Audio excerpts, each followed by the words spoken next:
Ladies and gentlemen, welcome to the Midday Market Monitor. In today's video, we have some stocks really running. There are some exceptional names that are really taking off right now. However, the majority of stocks, bringing the S&P and the NASDAQ down ever so slightly. I wouldn't consider this too much of a red day, more of a mixed, little bit of a kangaroo market today. But let's have a look.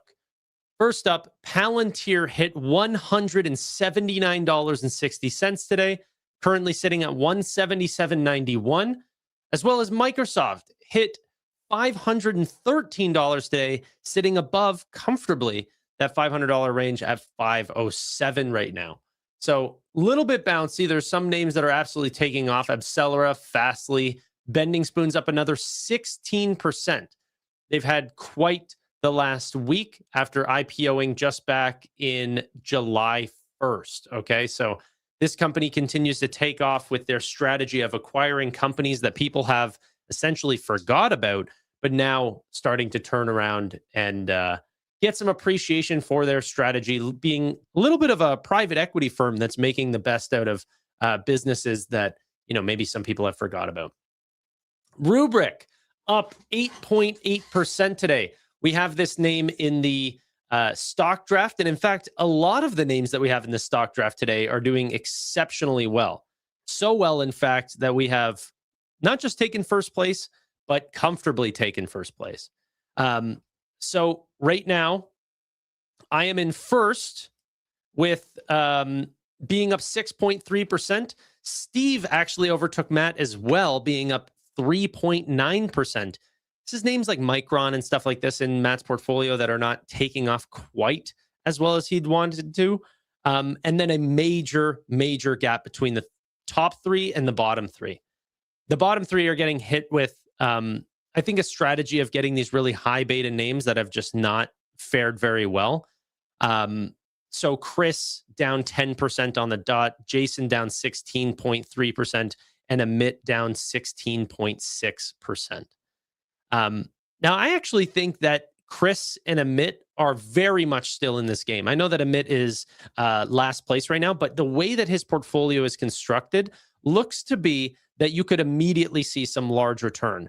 Galaxy, SanDisk, Bloom Energy, Rocket Lab, these are his big four, or his top four biggest losers in his portfolio. And these could absolutely spring back. Everyone knows these are four names that could, you know, go up 100% in the blink of an eye. So now even Galaxy being down 42%, you can go up 100% and still not be that green. That's the hard part about stocks. If you're down 50%, you need to be up 100% from the bottom just to make your money back. NVIDIA and Apple have been pretty stagnant. Google, Reddit, he's got some amazing names that just haven't taken off yet. AMD, another one. These are amazing names in this portfolio that just, you know, wrong timing. And in fact, Chris, this is the crazy thing about Chris being down 10%, is he actually has the best pick in the entire draft of 53.3% on Viva here. So pretty wild, but Fluence is almost down 50%. I think that's actually the worst name in the draft. So he has the best name and the worst name, putting his performance pretty, you know, average right now. I still have a lot of losers. There's not, you know, not everything is working out the way that I've wanted it to, but my losers are not that bad. The worst thing is down 18%. That's Vertiv. I don't want to put anything bad on Vertiv, but if there is anything that I will cut, Vertiv might be on that list. QXO might be on that list. I don't know. QXO is starting to see a nice push back right now. Like we were down like 22% on that name. Now I think we're down like 11. So as interest rate changes have come in, and now we're sort of seeing, you know, 50-50 on the chance of seeing a rate cut versus a rate hike. Or sorry, not rate cut, but staying flat at 50%. Obviously, the QXO investors are going to love that. But in the next breath, well, I don't have the best winner in this portfolio. My names are doing exceptionally well. Palantir up nearly 40%, Rubrik up nearly 40%, Microsoft up 33.8%. That's, you know, that's what you need to be first place right now, is three very, very good names, luckily, and no really big losers. So right now, because it's still so early, A lot of this still is luck, okay? But as we start to see the earnings come in, that's really what is going to cement these names. And I feel like I'm cementing my names because we're seeing Microsoft do extremely well, saying that they're going to be free cash flow positive through the rest of the year. Palantir is, doing exceptionally well. Even Robinhood and these types of names that are like not seeing a lot of appreciation right now, they killed earnings. So very happy with the draft so far, but there's a long year ahead of us. Remember, this only started in June, so we're only about a quarter of the way through, if that. I'm curious if you guys were to do a poll, who you think would be first place by the end of this. Is there a little bit of hot hand fallacy? Like, hey, you know what? Tanner, Matt, and Steve have done well, so that's where we think the draft is going to end? Or do you think, like, no, the market's actually going to swing around, give a ton of benefit to the high beta names, and actually boost names up like what Chris and Amit have sort of been in? Okay. Whoever has SoFi will win. Yeah, maybe.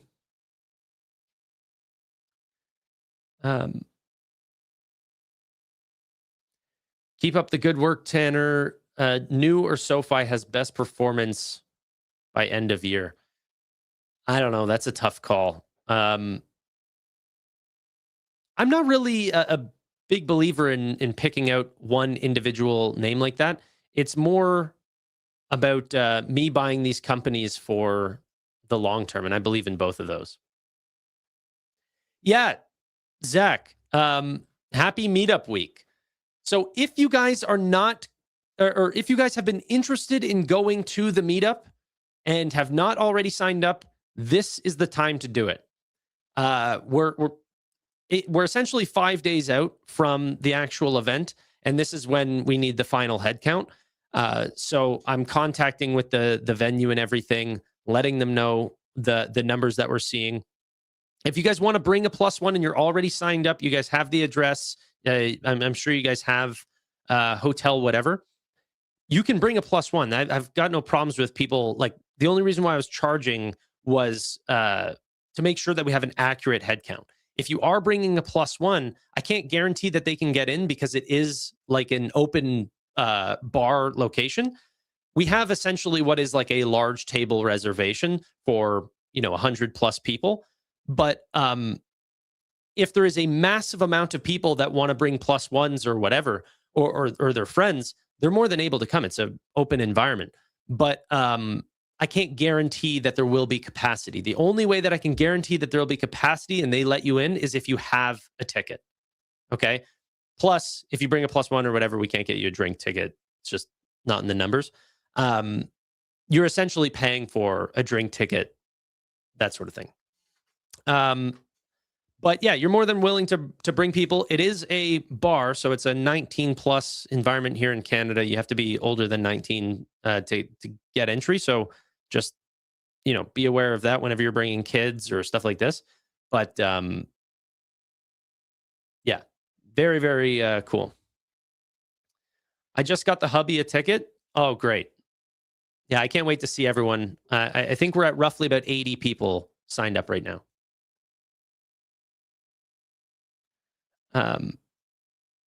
Should I live stream it? When's this, Tanner? It's August 15th. It's August 15th. I'll put one more link in the this is the link to go sign up. I'll pin it in the live stream in case people want to sign up last minute. Yeah.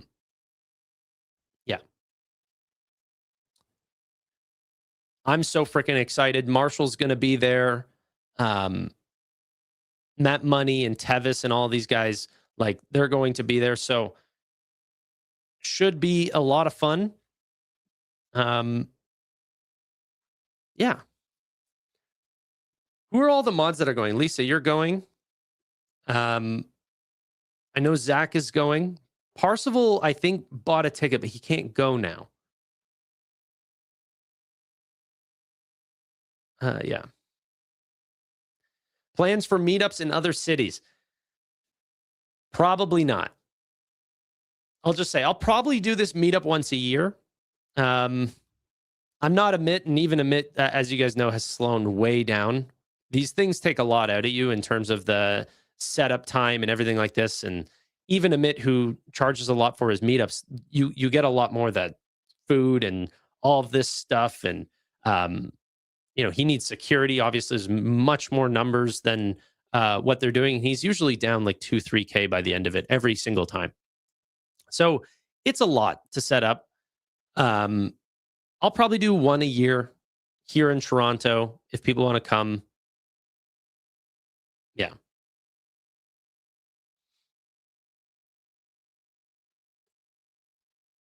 Tanner, I'll fly out to hang out. Yeah, come on down. The event is going to be like 6 hours. So I know that if Tim is in chat, he's from South Africa. He said he was coming down. I was like, dude, your flight is going to be longer than the actual event. I think he was like flying down for like 20 hours. Like it was going to be like a 20-hour flight or something. I don't think he could get his visa approved in time anyway, just because the way that works. But America to Canada is pretty easy, and you don't really need to get anything there. But yeah.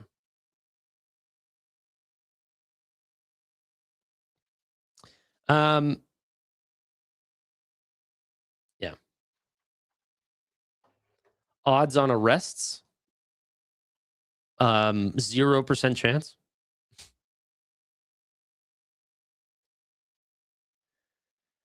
Okay. I envy you who go to meetups. I can't even get into bars with strangers without feeling lost.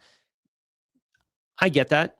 The thing that I find very interesting with the meetups is you are finding a community immediately that you almost can connect with. I don't know where I am on the introvert extrovert scale. I find the more that I focus extremely on one topic, the less social that I am in terms of like, I don't want to talk about sports and I don't want to talk about politics. Like it blocks out a lot of the things that I actually do want to converse with people on.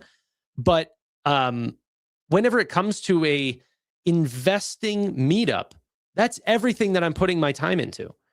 And so I actually find I'm like a social butterfly at these events. And many of the people who come is because you're talking about Palantir and Microsoft and the CapEx build out and like all of these things that you're focusing on all day long. That's what everyone else there is doing. So it's like, this is the greatest thing about the internet is you get to find people in small niches, which is not, this game is not that small of a niche, but, and you can put them all into one room.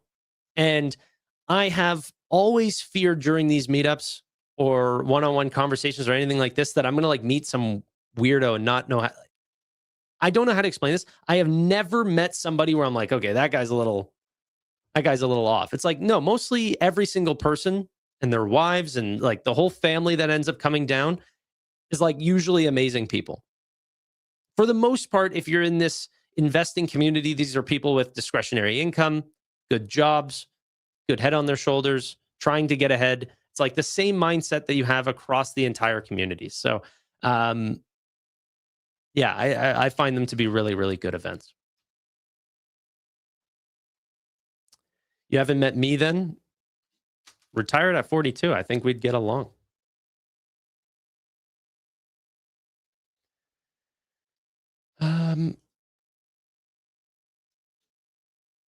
Okay.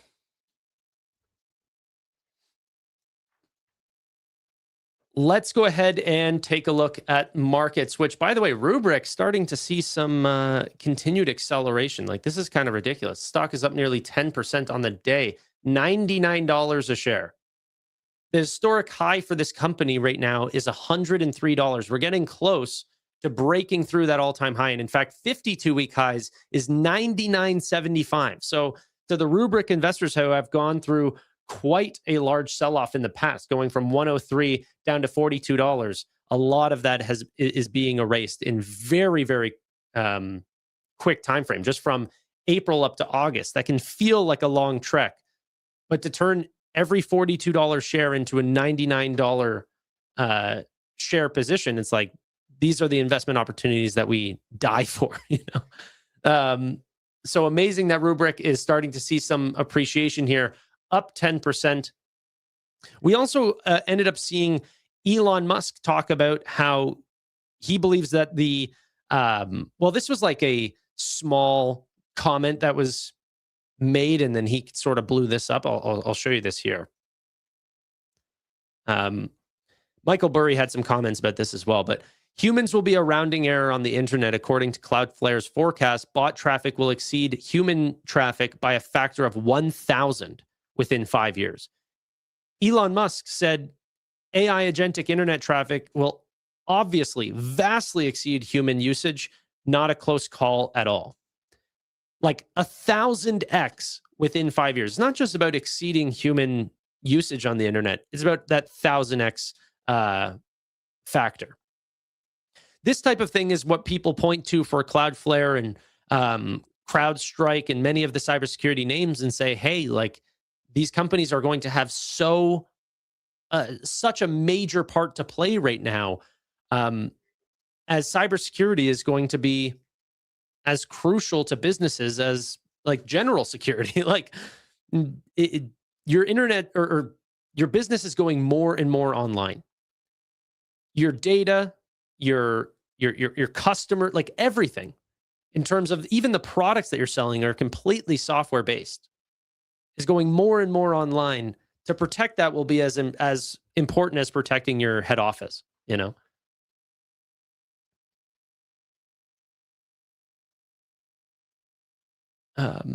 Taking Elon Musk seriously in 2026. I mean, you don't have to be a fan of Elon Musk's to agree with that statement. Do you disagree with that statement that all traffic online, anyway, I can probably bet you're not in IT at all, because most of the people who are in IT can clearly see this coming. I'm pretty sure bots on internet traffic already outpace human usage. It's just a matter of, 1,000xing it.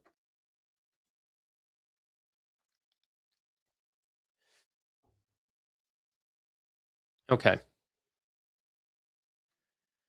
Tanner, do you think that we'll see rate hikes in the US this year?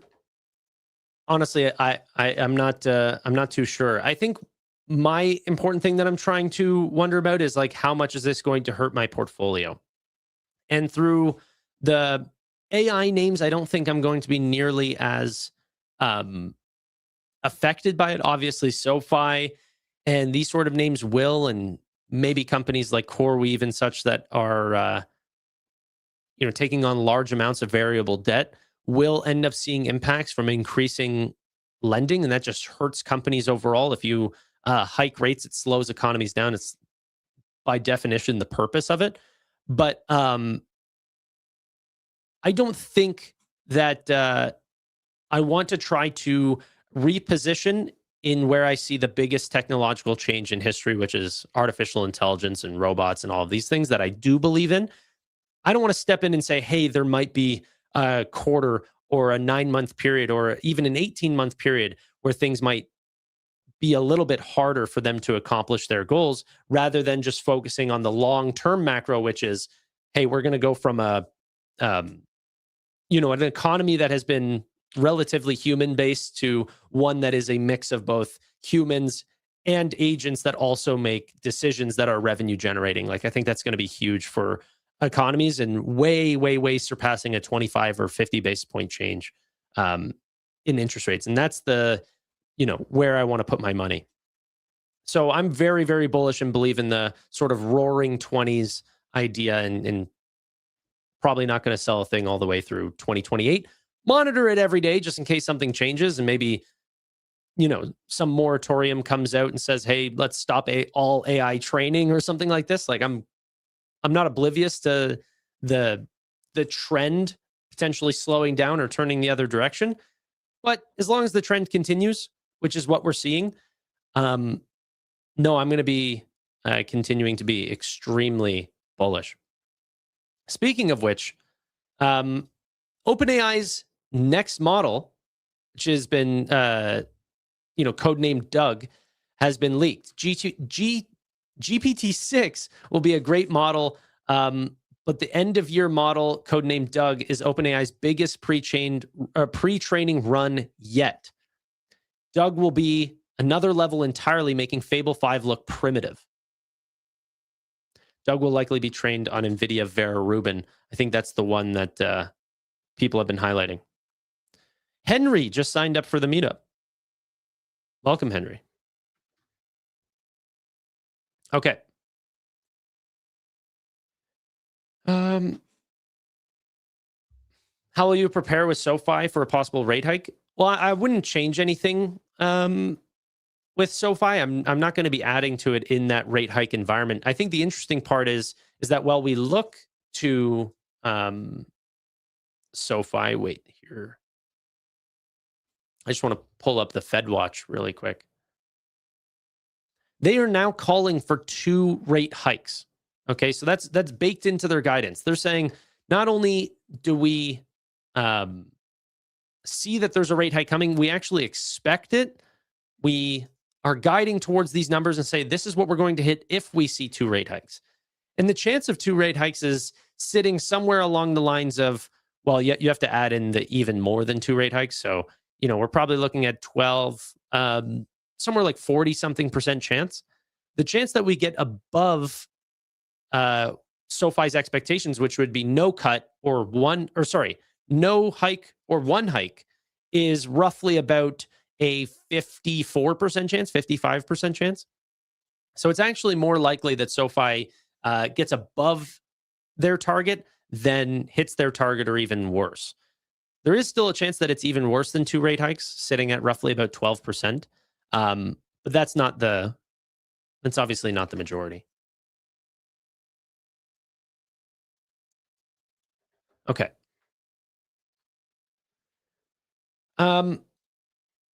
Let's continue on here. Global technology funds. This is what was just recently shown off here, that inflows are just skyrocketing this year. People are buying the technology names at mass. Now, I don't think that the large amount of technology purchases necessarily signals that we have to end up selling off here. But it is funny that, like, the technology that we've been talking about, I've been covering this for years now, okay? That we've seen the signs of what OpenAI and Microsoft and all of these companies were going to do for years. They've been signaling continuous and significant increases in CapEx. They see roads to long-term profitability. They don't want to lose market share. Individual companies have their individual beliefs, but Google, for example, believes in recursive self-improvement, or RSI. Okay?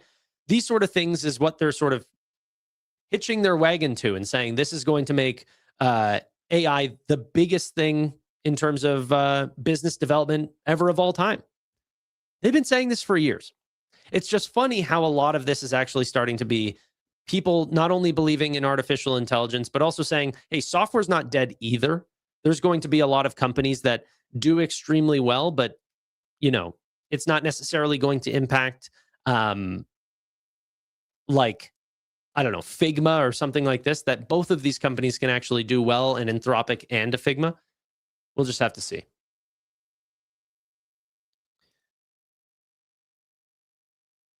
Looks like my son drew that chart. No, it's showing their inflows. If you've ever seen an inflow or an outflow chart, it's resetting from 0 every year. Okay, so this is the inflows per year, and then once the next year starts, or whenever it dips, those are sell-offs. That's why it looks like that. So cumulatively, you would see this thing skyrocket, but it's resetting every year back down to 0.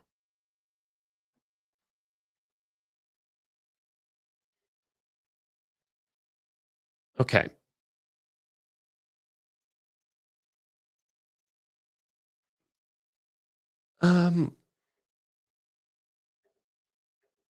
Dude, did you guys see this? This was a really, really cool story that ended up coming out. I'm not necessarily interested in this name. It's just very interesting that overall we've been seeing this IPOs from China that have been extremely oversubscribed. So we saw CXMT. Now we're seeing Unitree Robotics IPO that was oversubscribed 5,526 times by retail investors in China. Absolutely wild. Now, I do think, like, I know, like these aren't robots that are making decisions for themselves. They're either pre-programmed or being controlled via like remote control, but they still absolutely are very much ahead. And a lot of these robots have been seen everywhere. Like I've seen them in Canada. It's pretty wild. So would you guys ever consider investing in a Chinese humanoid robotics name like Unitree? And could that be a name, even if it is, greatly oversubscribed, but even still then see more momentum once it is live? That's interesting to me. I'm not going to be investing in it. I've not invested in a Chinese name in, I don't know, 6+ years or something, probably like back around COVID or something like this. But yeah, no, I'm, for the most part, almost exclusively investing in American companies.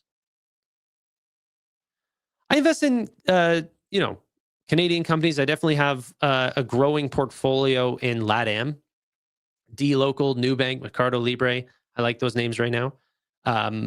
Europe has a few names, Adyen, ASML. Like, those are kind of interesting too. Obviously, people like SAP and stuff like this out in Germany. But for the most part, I find a lot of the great technology names and fintechs that I'm focused on are in America. Yeah, I said I invest in Canada, but that's literally my only Canadian name is Shopify. I used to be a big investor in Aritzia. I've had positions in Enbridge. I've had positions in a lot of Canadian marijuana companies like Tweed and Aurora and stuff like that a long time ago. I don't have any of those anymore. The trade's completely dead, and yeah. But in terms of great Canadian names that I continue to hold, it is Shopify. Yeah, Neo was one that I participated in as well. I had big belief in Neo. And then I forget what quarter it was, but it was years and years ago that ended up coming out and I completely dropped it.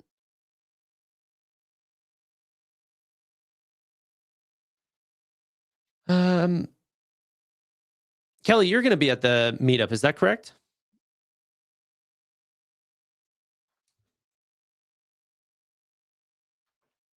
Manny saw how often he was being forced to Aritzia and said, I'll buy this dog. I mean, a little bit of that. There are a couple of those companies. I think Elf might even be another one where like you cannot deny how much virality in their products, like everything that they put out gets immediately sold out.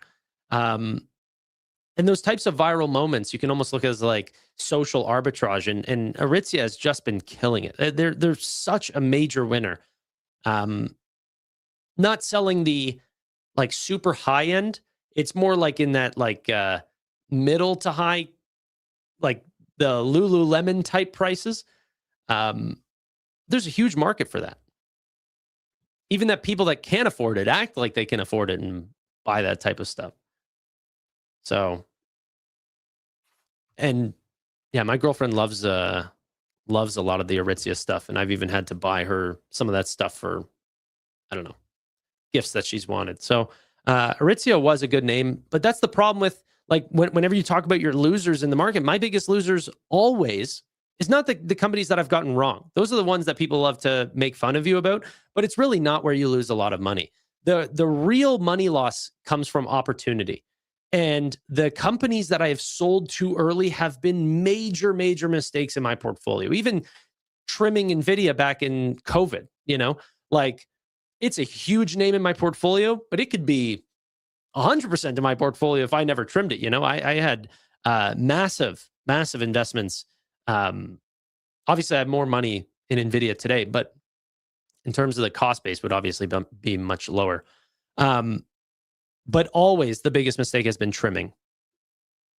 Yeah. Like, that's the hardest part. It's not just knowing what stock to buy, it's knowing when to sell. Like I told you guys whenever I was on that call with Amit, and my dad was saying how he bought into Palantir. I told him, I was like, Dad, I don't know what kind of money you don't have invested right now, but you got to put it into Palantir. And Palantir was like 108 at the time. He bought in. 36 days later, he sold out. Told me he was very happy. Made good money on the trade. But I think he sold too early. He sold at like 162 because it was right after earnings. Now we're sitting at 177. And you're so worried about it coming back down. But the thing that I find some investors, really don't like to focus on, but me as a long-term investor, is that the earnings on businesses create foundations. They create higher lows, if that makes sense. So SoFi can go up and down, but let's say that this company does not trade below 2 times tangible book, which there's nothing material that guarantees that that's the truth. It can fall below 1 times tangible book, like Citigroup used to at 0.5 tangible book, stuff like this. So it's not a guarantee. But what ends up holding up a company from falling too low is their earnings, is their return on equity. Like it depends on the individual business and what people mark the company to. But as Palantir continues to earn more revenue, which every single quarter seemingly is a brand new high for them, that company is now they're still expensive. I'm not guaranteeing that it doesn't fall below 80. The company is considered expensive, but those lows get higher and higher and higher each and every quarter. And the only thing that I have, which to be fair to my dad, he does not have, is time.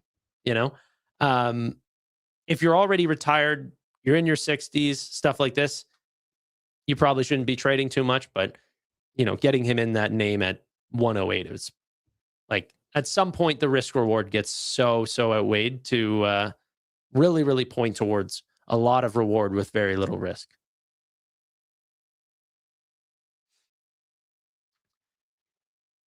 I'm multitasking, but I hear that correctly. You did finally buy into Palantir.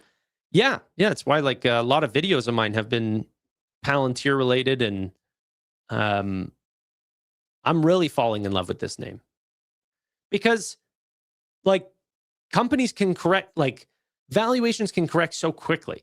So I hated Palantir at 108 on the way up, but on the way down, 108, like the earnings had more than doubled. Growth rates had more than doubled, and the company got cut in half from 200 down to 100. So PEs contracted so much. They're free cash flow positive, doing extremely well, guiding for 115 to 150% growth over the next 18 months. They pointed to net dollar retention being at 157, and that's going to stay that way for a long time, if not even be greater than 157. I've never seen these numbers in my life. I really do think, and I've not heard a version that's different, but that's Palantir's last quarter literally might have been the greatest software quarter ever of all time. I can't think of one that was bigger. Obviously, there's individual names that can grow at like 500% that are brand new and they're doing, $14 million in revenue. But I'm talking about putting up like $1.6 billion in revenue, growing at 93% is bananas. The only thing better than that in terms of just sheer growth at that type of scale and even way, way bigger scale is NVIDIA. And that's my biggest position. So I love those types of plays, and I love buying the number one names. And people can get caught up in the eccentric or the politics or all of these things. I'm just not that way. I'm not a smoker, but if Altria Group was one of the greatest companies at a extremely low valuation, you'd see me buy up cigarette companies. I think individual grown adults can make their own decisions.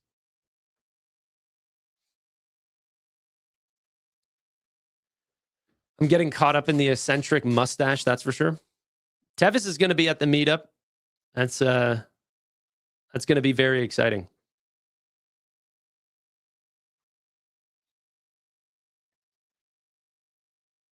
Okay.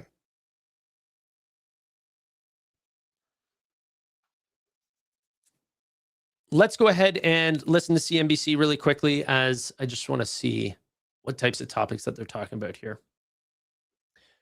New York City. Wow. B of A says we like value over growth here. By the way, did you guys see, before I show this, I was in the Wall Street Journal. Did anyone catch that? I got called by a Wall Street Journal, writer about SpaceX. And I was like, well, I don't know much about SpaceX, but I will give some of my comments there. And that was pretty cool. I'll show you guys. It's my first time ever being in like a cool, like really big publication. So at the bottom here of this article, they didn't put much of our conversation. It was like a 40-minute call, and only some of my comments got put in. But I talked about why retail investors can be focused on really long-term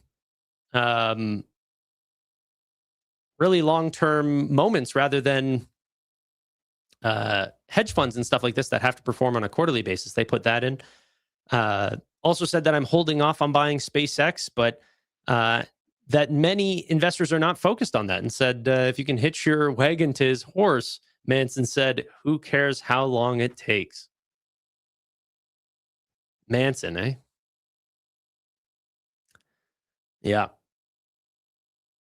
But cool nonetheless. I'm in there, dog. Let's go ahead and listen to CNBC. Hey, CNBC. I'll come on if you invite me, okay? I'm big like that these days. So stupid. All right, let's have a listen to what B of A says about value over growth. Russell 2000, small caps outperforming all of the other major indices this year, also tracking for best yearly performance since 2019. Let's bring in Bank of America head of U.S. small and mid-cap strategy, Jill Carey Hall. Why do you think that's happening, Jill? Well, I think we've seen, finally earnings starting to recover for small and mid caps. We've seen manufacturing in the U.S. finally start to recover since the start of this year. The earnings backdrop, we've thought that this would be a year where earnings rather than multiple expansion drives performance. And, small and mid caps are where the best earnings growth is projected to be as you get into the back half of this year. So far this earnings season, we've seen pretty strong support that second half earnings recovery should happen after the can kind of got kicked down the road for a long time. Companies are actually guiding above consensus expectations, and that's been true kind of across the cap spectrum this earnings season. So do you see it as sustainable? Well, I think in the second half, if manufacturing continues to recover, because when you look at the Russell 2000 valuation multiple right now, it's, a little bit above average, much less stretched than some of the other size segments. But it's only pricing in that, the ISM, this is pretty much as good as it gets is what, the multiples kind of reflecting. So I think if we do see continued manufacturing recovery, continued earnings recovery, there is more upside for small and mid caps. After this really strong rally in small caps that we saw in the first half, even though we're still constructive on small and mid caps, we do think that mid caps could potentially have more catch-up potential in the second half, especially if there is risk that the Fed hikes rates. Still a lot of debate around that, but our economists are expecting that the Fed does hike rates in the coming months. So, small caps do have a lot more leverage, a lot more exposure to rate hikes. What is a mid cap now that we're in the world of trillion-dollar companies? I think for mid caps, these companies have gotten a lot larger, but, for many mid caps, these could be stocks anywhere in the, 15 billion range. There are mid caps in the 20, 30 billion range.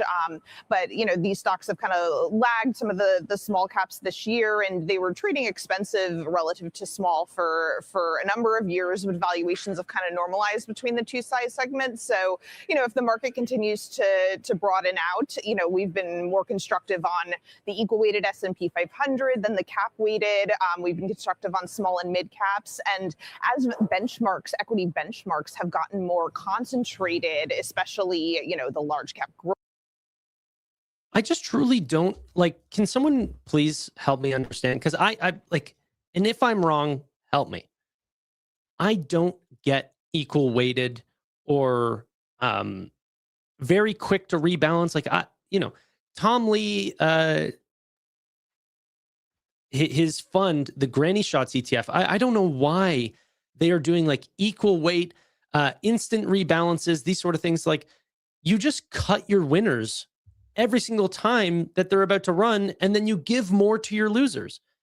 So if you have Robinhood in the fund and PayPal in the fund, which is what Granny Shots has done, and Granny Shots is not the only one. It's not only Tom Lee. It's like there's a lot of these different types of funds.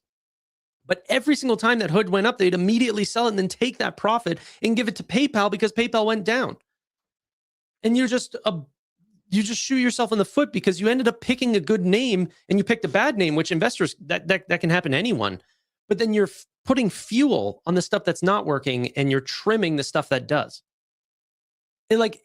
It takes out from the natural compounding of what I think is the thing that makes investing so possible, is that you double down and you keep focus on the names that are working and that you immediately trim, or not immediately, but you don't have to stick to the names that you got wrong. Okay? That's why equal weight almost never outperforms. I agree. But then why do these who are these Bank of America people that obviously have that data, but then still choose to use equal weights and these sort of things, even though they know it's not going to work?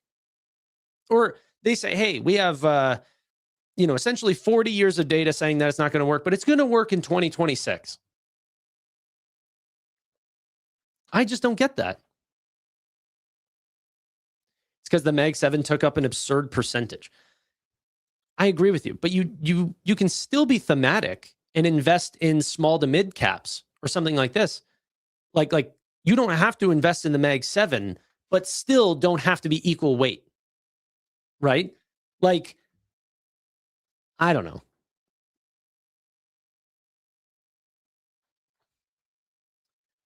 I don't know.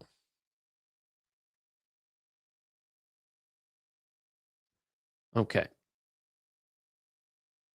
They make their money from fees. They do make their money from fees, but why not make more money if you still are outperforming markets and stuff like this? Like Leopold Aschenbrenner obviously made money from fees as well. He had a hedge fund. It's not all his money. He was, new money was flowing in to let Leopold manage money. But you're going to make a lot more money managing 45 billion than you would managing 5 billion, which, by the way, he's going to come back so quick, which is I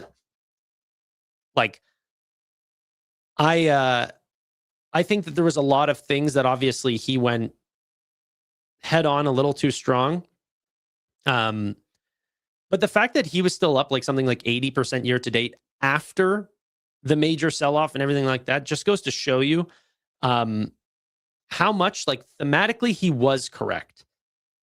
That you can blow up your portfolio and still be way outperforming the S&P 500. That's how ahead he really was. It's pretty wild. Yeah, he already is kind of coming back. He's making some large investments already. But I think it's really interesting whenever you see these really, really hot investors come in. I think it's on a case-by-case basis, but I forget whenever he graduated valedictorian from Columbia whenever he was 18 or something. He you could probably put him close to literal genius. Now managing money, I don't know if that's the last thing for him. Maybe he ends up starting his own tech firm. Who knows what he'll do, but I wouldn't ever bet against that type of individual, especially whenever he's 25. Wild.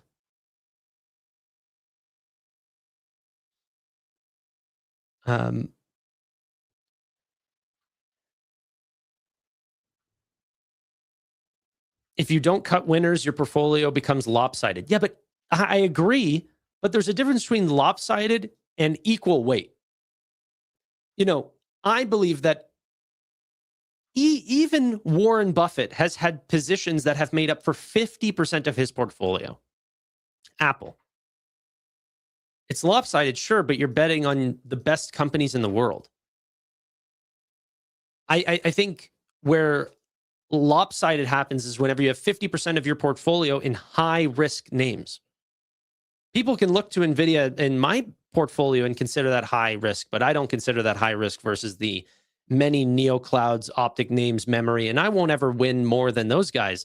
But what I'm trying to do is win, like outperform the S&P 500, but still remain a little bit flexible in my position. And even during these large sell-offs, NVIDIA has gone from 220 down to 180. That's a lot different than the CoreWeaves and stuff like this that went from 160 down to 60. Big difference. But the upside, obviously, it will be a little bit more capped buying the big names. But so would Warren Buffett's on freaking Apple stock or something like this. Yeah. I do think that you should trim names. I'm not anti-selling forever. I'll trim NVIDIA as it makes up for 60 and 70% of my portfolio. But I'm not going to make every position in my portfolio like a even 10% split or something like this. And then constantly, every week or every month, constantly rebalance. My portfolio would do so much worse that way. Okay.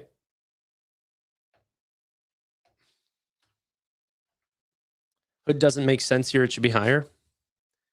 Well, I think that especially with the amount of different products that they're launching, that's true. There's actually a lot of stuff that's been happening with Hood over the last little bit. So first off, Robinhood Earn, Hood House ended up sharing this on X. Robinhood Earn has skyrocketed. It's been super good for them. Ton of new usage, not only on their wallet, but on their DeFi lending program, which they do make money from. And then on top of that, Robinhood crypto, and then Robinhood, the Robinhood chain has been the fastest, or one of the fastest growing chains. I think it actually falls into a specific category of chain where it is the fastest ever in history. But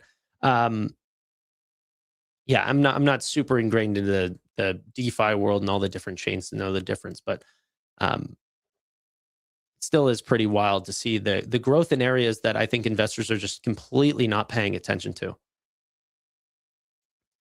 And then on top of that, you have the event contracts and equities and all of these things that through different environments have been extremely good. Like options will skyrocket, then events contracts will skyrocket, then crypto may skyrocket, and then through all the areas where you would expect more volatility, they actually have remained a little bit more linear in their growth, I think, than people would have believed previously because of those new types of segments that they're adding. So crypto completely fell off a map. And if you were to compare their December quarter versus Q2, you would expect a huge drawdown because crypto got obliterated. And that's where the bulk of their earnings came from in December. But then event contracts out of nowhere make up for like $150 million. Robinhood banking, Robinhood, like other aspects of their business did very well. Futures continues to grow, and index options and all of these things that they're charging flat fees for instead of just payment for order flow have continued to grow. Robinhood Gold continues to grow. So there is, I think, a sticky base of customers that is flexible in their type of products that they're willing to use at a certain time, whether that's options or event contracts or what have you. But they are staying on Robinhood. And the monthly active users, I think, is much higher than people would have given it credit for if you were to have expected a crypto sell-off over the last 6 months. Reddit's moon when? I think once the data situation gets figured out with Google and that whole thing. I'm saying that whole thing and this sort of, I apologize for that. I'm noticing it in the way that I'm phrasing sentences. I apologize. But Reddit's moon, there's still some situations, some sort of gray swans that people are trying to figure out for Reddit. But while they try to figure that out, hopefully the company continues to grow on the back end. Okay. Let's go ahead and listen back to that CNBC thing, though. I just want to hear them, continue to talk about that. Growth benchmark. Small and mid caps are one area that if you do see market broadening, they are much less concentrated, these benchmarks. Okay. So, I mean, the strategy there would be to stick with them. Is there a particular sector in the mid cap world that you think would benefit from, the combination of Fed policy and better earnings and better valuations, as you say? Yeah, we think value looks attractive really across the size segment. We like large cap value within the large cap space, but in small and mid caps, value continues to trade at much less expensive valuations than growth. And not only that, when you're in a profits recovery, that really tends to be when you want to own value over growth. You don't need to pay up for expensive growth if growth is broadening out across the market. So we do like value over growth. I think within small caps, one nuance is that we do think higher quality stocks could outperform in the second half. We saw an environment, for the last 12 to 18 months where low quality was really, outperforming within small caps. That hurt the performance of a lot of active managers in small caps. But we kind of hit this 3 standard deviation event in terms of how dramatically low quality, riskier stocks were outperforming. So that's one shift we do see for the second half. So tilt toward value, tilt toward higher quality, avoid more leveraged stocks that have refinancing risk, and stick with beneficiaries of the capex and manufacturing recovery. Okay, Jill Carey Hall, thank you for joining us from Bank of America. We appreciate it. Okay. Yeah, nothing too crazy there. This was another story that I really wanted to talk about with you guys, which was GPU rental prices continue to climb. AI stocks declined 50 to 60% in June through July due to technical reasons, overextensions. But GPU prices almost across the NVIDIA scheme of products here. So you have the H100s, the A100s, even the Ampere 100s, H200s and B200s have continued to climb up in terms of their GPU prices. I want to reaffirm this in case people have not followed this throughout the last decade. These should fall over time almost consistently. Okay?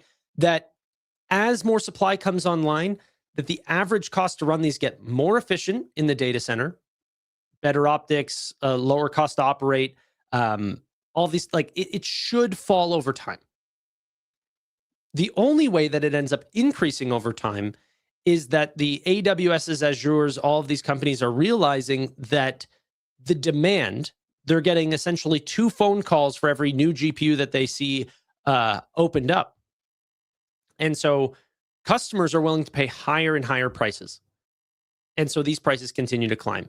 Even the Ampere 100s, the A100s are climbing up in their price. And you can see this going all the way back since January to now. But that's actually, I'm just eyeballing this. Looks like it maybe has gone up about 15%, maybe 10%, something like that. In terms of its average price throughout this year alone. Ampere is what, 5 years old? 2021, something like that. That's a long, long time. Probably way longer than what even the companies of, the major cloud providers even thought that the lifetime of those GPUs would be whenever they first bought them. They're seeing so much more money than they ever would have anticipated from those GPUs, even though they are way, way, way, way, way less useful than the B200s or what even the Vera Rubins will be whenever they come online.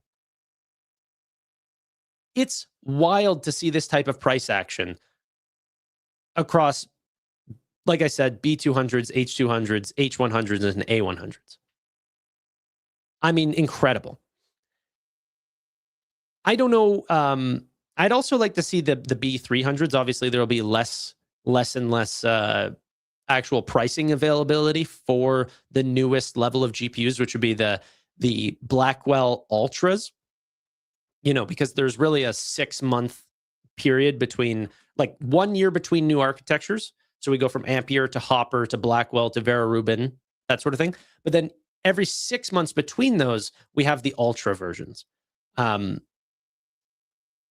yet, if those prices are also continuing to climb up, I think that's a wild statistic that even though open source and the orchestration models across Microsoft and Palantir, like all of the different providers that essentially say, hey, we can run a large percent of your queries to open source models that are, should be lowering your overall cost, you're still willing to rent more and more and more out than what you would have previously have thought. And then that goes back to what Elon Musk said during the SpaceX call, where he said, you know what, in annualized cost, especially for the Vera Rubins and the newer generations as years go on, should be somewhere between $30 to $50 per watt of these future GPUs. Now, that's 1 watt. Go across a gigawatt. Okay, so you're essentially 1,000xing, or sorry, not 1,000xing, like a billion xing that amount. You're almost looking at $30 to $50 billion, according to Elon, of how much he believes that they can make on a per gigawatt data center. Okay, these data centers today cost essentially $50 billion to build in terms of a gigawatt. Jensen Huang said that price is going to raise to about 80 to 100 billion. But the payback period, even if that was to happen, if Vera and the new networking costs and all of these things begin to rise, right? Land gets more expensive. All of these things get more expensive. The labor costs get more expensive. An $80 to $100 billion data center, the payback period on that type of performance is like 2 years. 1 year right now. 2 years in that higher pricing that Jensen Huang had talked about. If you knew that to be true, and you knew that data centers or the GPUs are lasting 5, 6, potentially 7 years going forward, dude, the return on this spend that is happening in CapEx, if demand stays high, that's the very important part and what people are questioning. The amount of money that these companies that are pulling out a ton of debt, Oracle, CoreWeave, Google, Meta obviously putting a ton of money towards new data centers, the return here is going to be insane. And I think that if you read between the lines, Meta came out today and said, hey, we're throwing $1 billion towards the communities that we've put data centers in to help with teachers and firefighters and law enforcement and all this stuff. It's a rounding error compared to the total return of each data center. It's a rounding error for CoreWeave to sweeten their debt offerings to try to bring in new investors, because in the grand scheme of things, if you can return that money in a year or 2 years, what are we talking about here? That's if demand stays high. And that's up to you to determine whether or not customers are going to be willing and able to do that. I know for me, I just saw that OpenAI is now including sort of premium seating for OpenAI business. I only have 2 seats or whatever, but that'll take my average cost of whatever it is, $40 a seat, to $150 a seat. I'm going to pay that all day because we're running out of tokens constantly between me and Marshall. I'd rather not have to just re-up on tokens every single time. We pass it every week, if not less. So I'll pay a higher monthly cost. And I'm sure other businesses would do the same. And then OpenAI sees a big increase in their overall ARR. And then so they'll look to pay for more data centers. Or, I mean, they've really did pretty good at forecasting how well they were going to do. So, that 1.4 trillion or 1.5 trillion, as that's continued to expand, is already part of their future commitment. But then that brings us to another story. The $500 billion worth of OpenAI's commitments is going towards one Ohio data center, 10 gigawatts. It's maybe like one of the largest build-outs in history. NVIDIA has talked about financing this deal, and then that got NVIDIA to sell off. And in fact, it's still seeing some of that sell off today. Okay. NVIDIA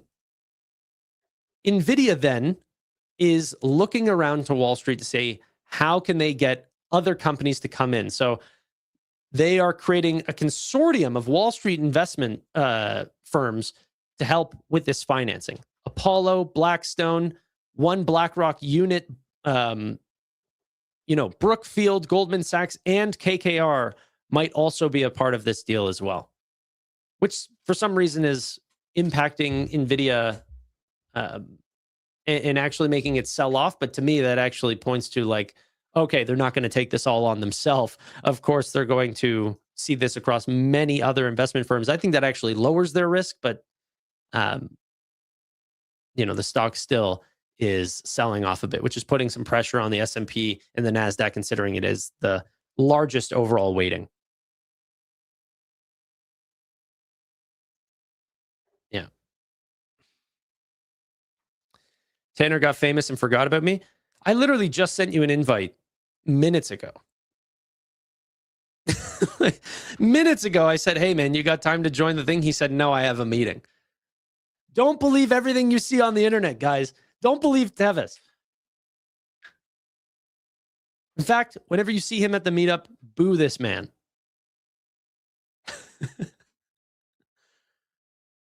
Love you, Tevis. See you soon. He's lying, guys. Dude, if you think I'm above leaking DMs, I totally... Look at our past conversations, me and Tevis. I sent him a StreamYard link. He goes, nah, I can't. I said, you want to jump on for a bit? He said, nah, I can't. I'm constantly trying to reach out to my best friends to get them on here. And he's saying, no, you know what? I choose work above my friendships. So, hey, happens, I guess. I have a day job. Okay. This dude goes on a 2-month vacation. He's got enough money to retire. Someone join that link. You can go ahead and join that link. That link is burned and from July 20th or something, or August 6th or something. Yeah.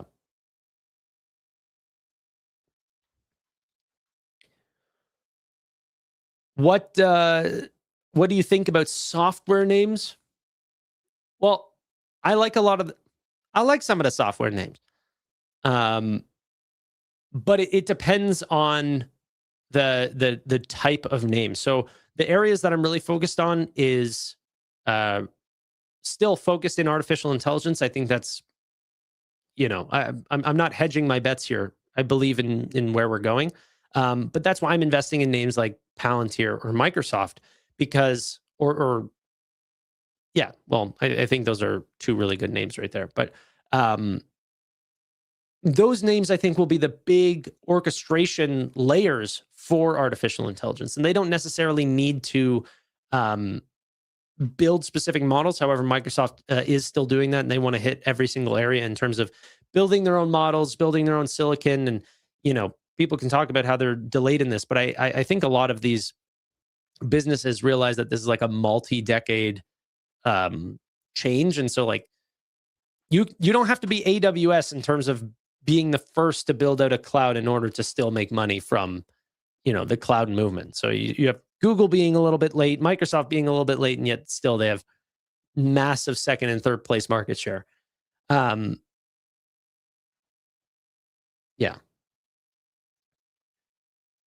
And I'm sure there will be a lot of money to be made in some of those other software names.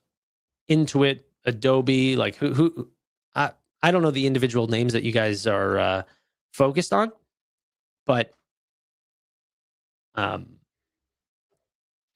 I do think a lot of them will do well. What I will say is they won't all do well. There will be ones that end up falling behind a little bit. Okay. Charles Schwab Trading Activity Index rose to 59.8 in July from 59.1 in June. Slightly higher retail trading activity in July. Wow.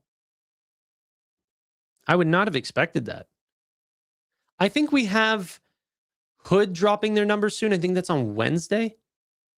So we'll get to see their July numbers. That'll be really insightful. We also have on Wednesday Google's new product event where I think they'll be showing off their, Pixel phones, their new Fold phone. If the Pixel is really exciting, I'll buy it day one. I've been rocking a Samsung. I am on the Android ecosystem, but this Samsung has not been the best. I switched away from a Google Pixel and immediately was like, oh, wow, there's a big difference here. I love voice to text so much, and Google just gets it. I don't know why, but Samsung sucks.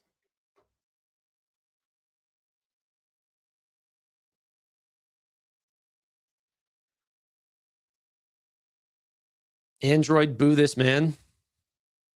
Dude, you're in the minority, okay? The world's on Android. Get with the program. You know what it is? Apple is like closed source, and Android is open source, okay? And honestly, I think that type of behavior is how you should actually think about the AI models as well.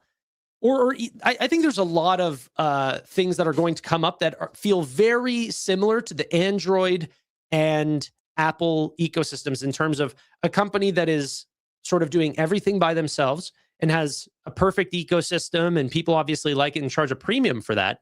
I would look to Apple as being that example, but I would also look to ChatGPT or Anthropic as looking very similar to that.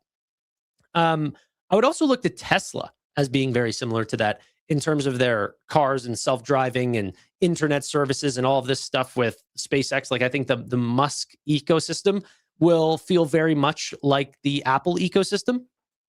Obviously, of a different domain. It's not in the phones and, that sort of thing. But I mean, with the artificial intelligence, internet, like there'll be a lot of things that he's working on that obviously he'll charge a premium for. On the other end, let's look at those two different layers that I just described.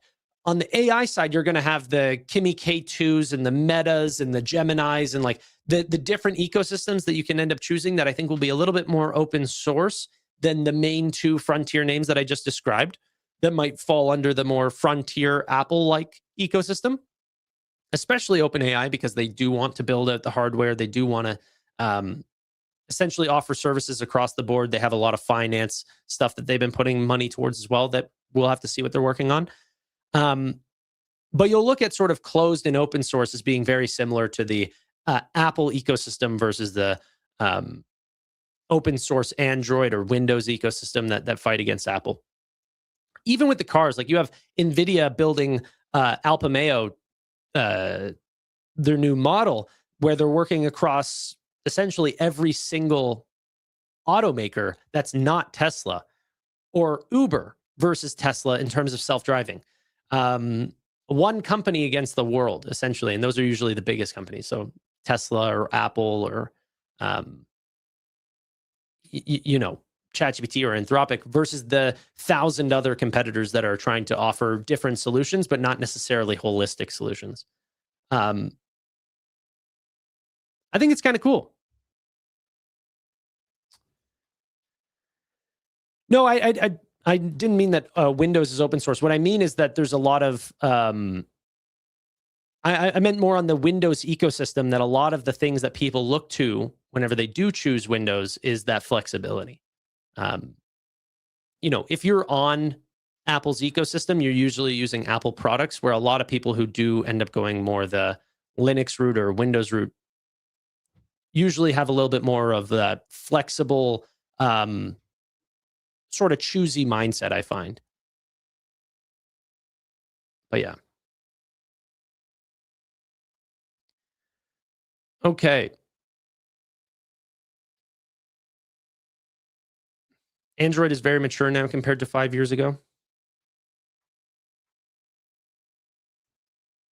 The comments that I see here, I think is going to be very similar to the comments of both of those two different types of ecosystems. Like someone said, like Android is for the poors or whatever. Like, which I think people will say that about open source. The people who are like full on into Anthropic and OpenAI will be like, why are you complaining about the token prices? Like, it's just better, so I'm going to pay for better. You know? Okay, dude, Bending Spoons is up 27%. It's still rocketing higher. Bending Spoons up 27.2%. Fastly up 19.3%. Better Homes. I mean, I don't even know why I'm following this name. Figma up 9%. I wonder what IGV is at. IGV is up 2.2%. Palantir up 2.3%. Microsoft is up 1%. Little bit of a sell-off into the rest of the day. NASDAQ now down 0.44% and S&P down 0.1%. All right, where's fear and greed right now? Are we cooling off a bit? I assume going into today, we were pretty freaking greedy, and I'm, yeah. Fear and greed's at 64. Previous close was 63. A lot of people are talking about, you know, people's portfolios being really down. I actually probably, like, I don't think that would be the case. NASDAQ's so, or sorry, not NASDAQ. S&P is so close to all-time highs. There's individual sectors, memory, optics, that are not doing great. Where obviously that's been where a lot of people have been taking screenshots from and showing off their portfolios from those names. But I don't think the bulk of investors are all in on memory. You know, and I think most people do have like balanced portfolios for the most part. I mean, you can be in all in equities, but still have different sectors and stuff. And S&P being near all-time highs is probably feeling pretty good for most investors right now. I just went positive. I'm heavy Palantir.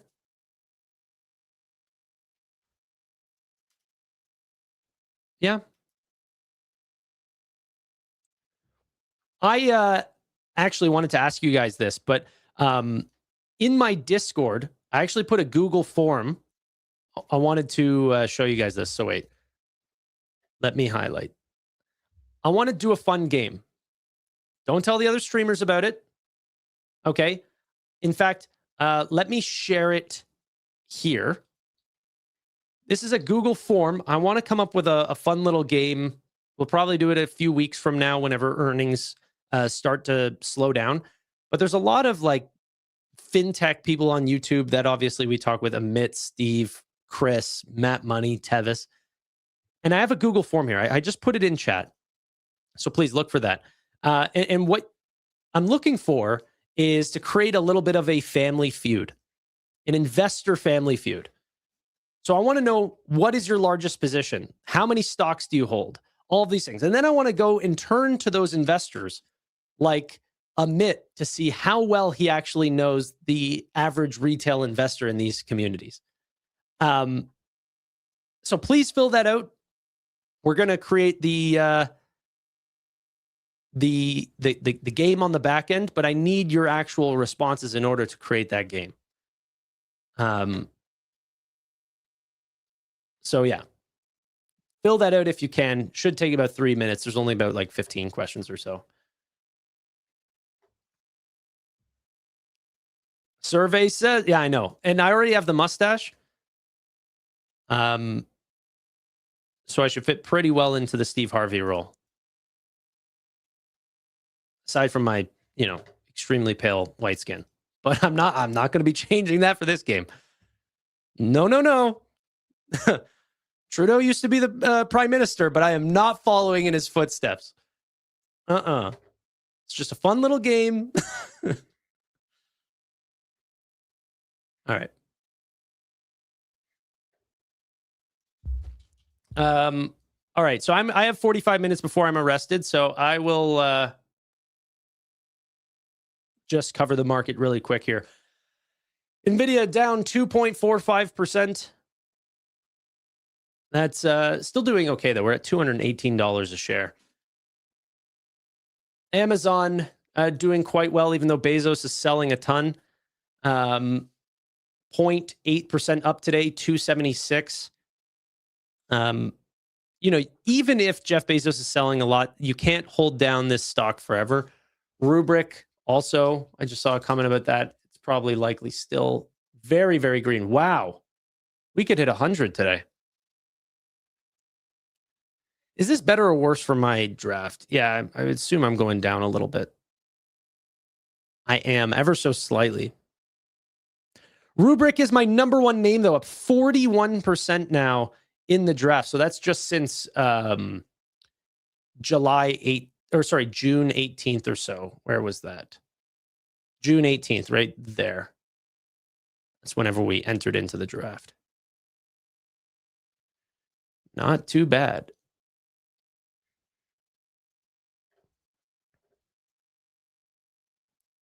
CoreWeave, yeah, let's have a look at the Neo Clouds.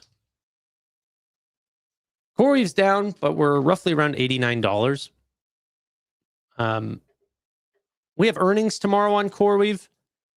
So I don't know how the stock will end up reacting. Obviously, we've seen some quarters in the past where CoreWeave and Nebius have skyrocketed. Not every time, though.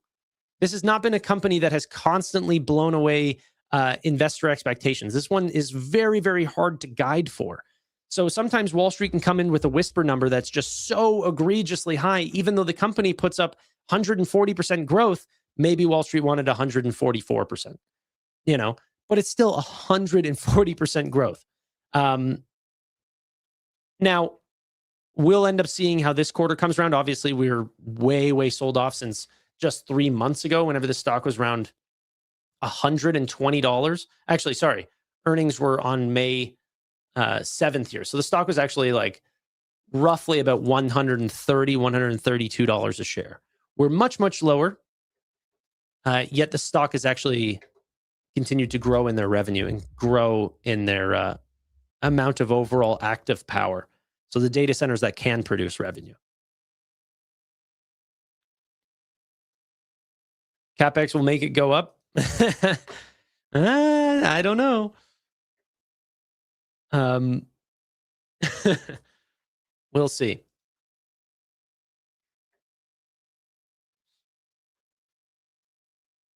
I completed the Investor Family Feud Google Doc. Thank you. I wanted Tanner to do a Zeta video. I don't know Zeta very well, but we did have Wealthmatica on the show recently.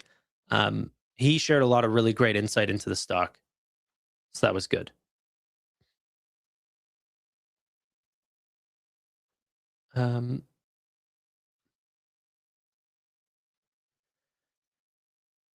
What about Rocket Lab? Well, I don't really follow this name, but stock is down 2.9% right now. Are you guys like, I'm interested. Is this the real, like, sort of space pure play name? Like, I wonder. I'm a big person of investing in the best names in the sector. Is the reason why you would choose Rocket Lab over SpaceX is because SpaceX has too much focus on just AI? Like, they're essentially a large neo cloud name?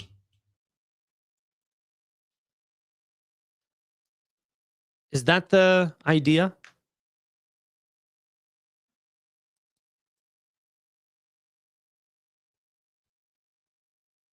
Rocket Lab is the real space name. Sir Peter Beck. Yeah, maybe I should call Matt. I mean, he's super long Rocket Lab and has shorted SpaceX. So, I mean, the valuations are clearly different. Oh, a new thing here for Micron. Micron is beyond current data center constraints. Micron highlights HBM supply intensity, binding multi-year contracts, and emerging robotics demand as drivers of sustained memory upcycle. Dude, Micron doesn't care. Micron investors flat on the day, 879. I continue to be a large shareholder. Well, not large shareholder, but I continue to be a shareholder in this name. PE under 20, forward PE like around 5 times or something. And growth, and like if you look at this company from like a rule of 40, it has something like a 350 rule of 40. It's not going to hold up forever, but if that holds up for a few more quarters, I think people are greatly underestimating how big that sell-off is going to be in a world that, even if we do slow down in demand, what does that growth contract to? 15%, 20%? Are we going into negative growth in terms of artificial intelligence demand? Like, I can't see that happening.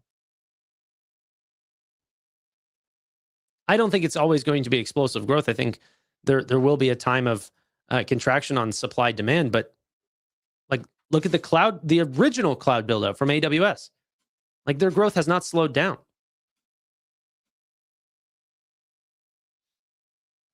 You could have made the survey more user-friendly. How? I'd like to know. I'm not a Google Forms expert, but it's just like a couple of questions. You didn't have to sign in or put your email in or do anything like.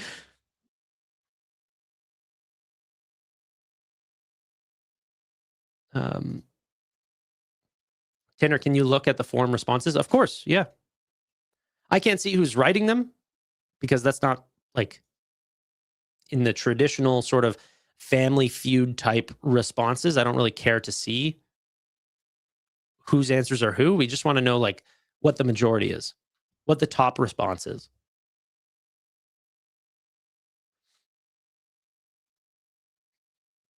Whoever can move the most mass into space will win. I mean, that's got to be SpaceX, no?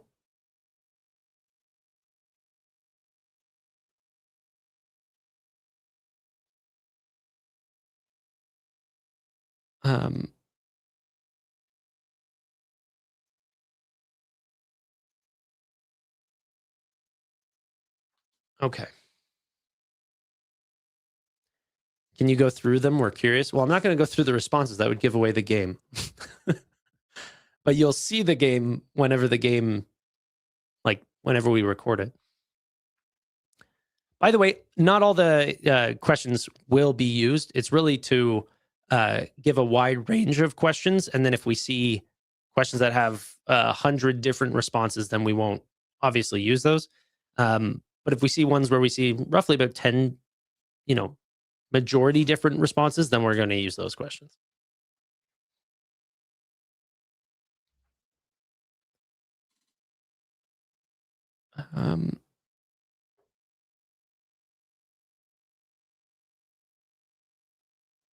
Okay. Let's go ahead and check back to CNBC, see what's happening on this, for the most part, quieter day. There were some stories that happened throughout the weekend, but like, as you see here, this was another one from the SoFi Insider, where they highlighted that Fitch actually raised or reaffirmed a lot of the different consumer loan packages that SoFi had offered. So you can see some 3 of them here that actually ended up getting upgraded, and then the one that got reaffirmed, which is good.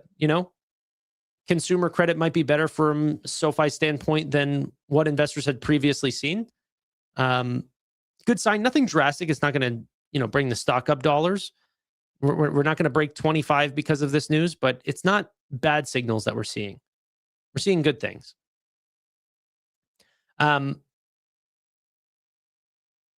Let's see what else.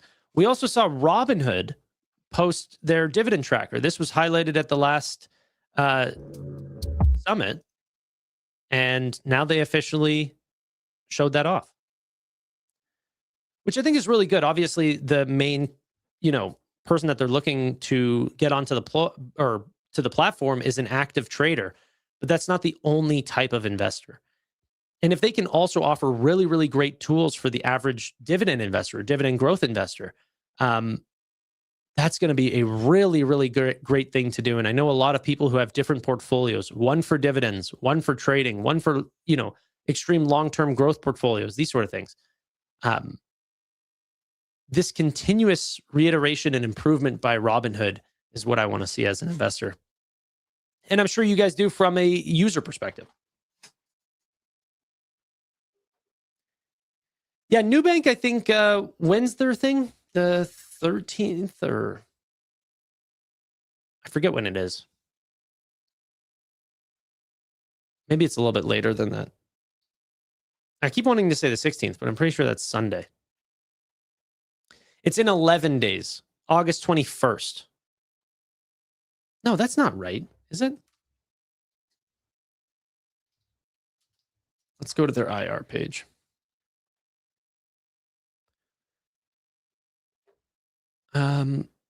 August 13th. August 13th. So it's D-Local and Nubank. Oh. Okay. Well, actually, I probably won't have to pick one or the other because I think Nubank does theirs a little bit later. But tonight we have Hims and Hers and Rocket Lab, ASTS, Archer, these sort of ones. I'm not going to be listening to any of these, so you guys can switch over to a midstream. He might be listening to one of the calls.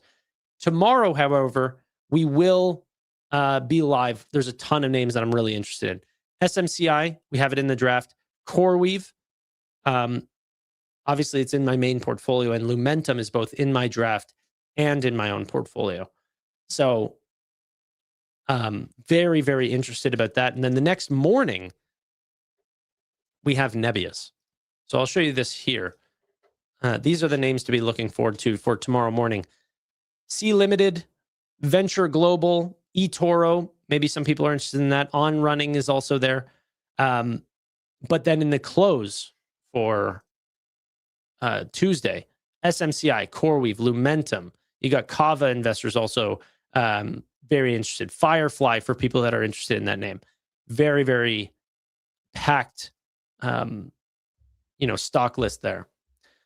And then Nebius right in the morning. So we're going to get the Neo Clouds, a few hours apart.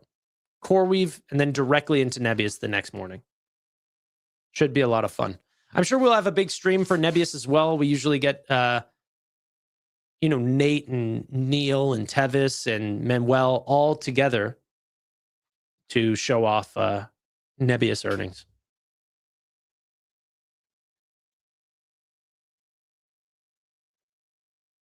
Yeah, I don't know which direction they're going to move, but the neoclouds are going to move. That's it's going to be quite exciting to see another quarter of, honestly, what might end up coming out is another increase in upgrades on expected ARR for 2026 and 2027. That's what would get a name like Nebius to move.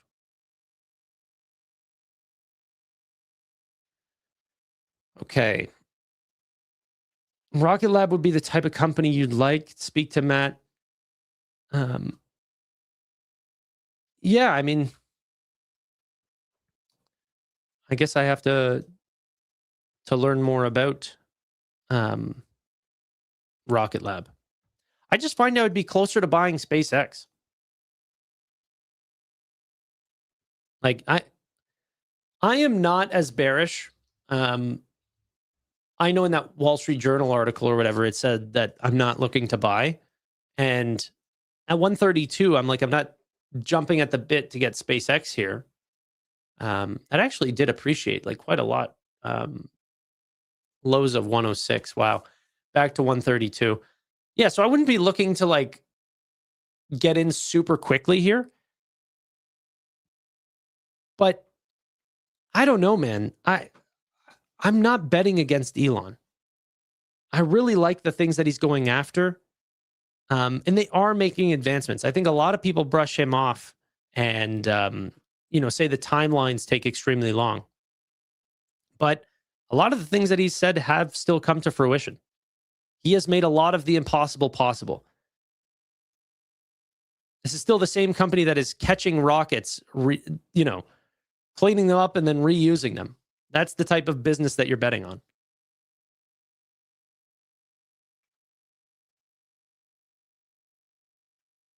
But I just want a good price.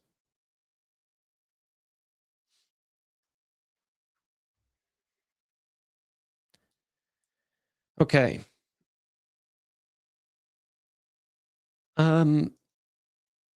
Tanner, who will be the next financial stock in the S&P? Next financial stock? I don't know. I'd obviously want to say SoFi, but I don't even think they're eligible here.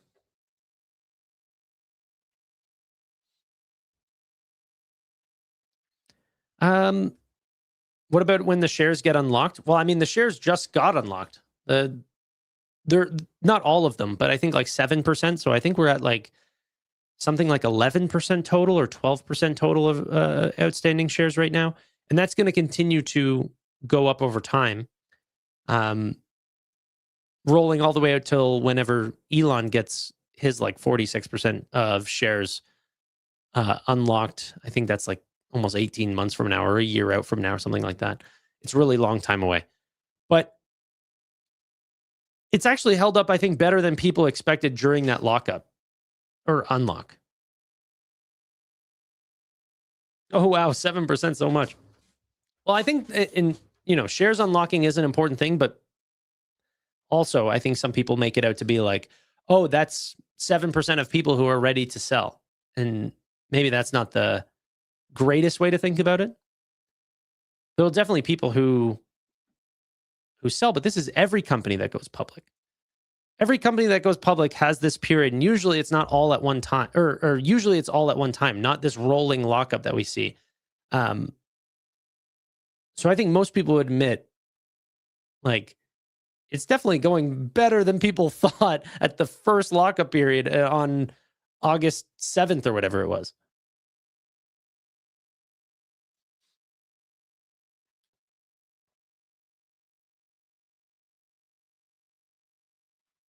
Okay.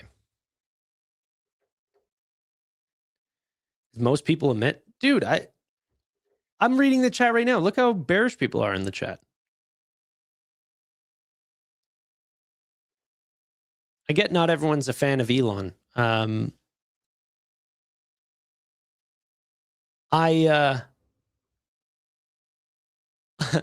I think that the potential for the products that they're working on, like Starlink and like their V3 satellites, like this will come to fruition. It might not be on the timeline that they're projecting. But I think Starship will deliver satellites to space. I think it'll deliver a lot of different things to space. And that there will be massive earnings from the amount of users that they can end up getting signed up for much cheaper than what like I just went to a bachelor party over the weekend. So we went to this cottage thing or whatever. It was a little bit out of the city on the water. And of course, they had Starlink there. I used Starlink this weekend because it's, the internet was blazingly fast in the middle of nowhere. That's pretty nice.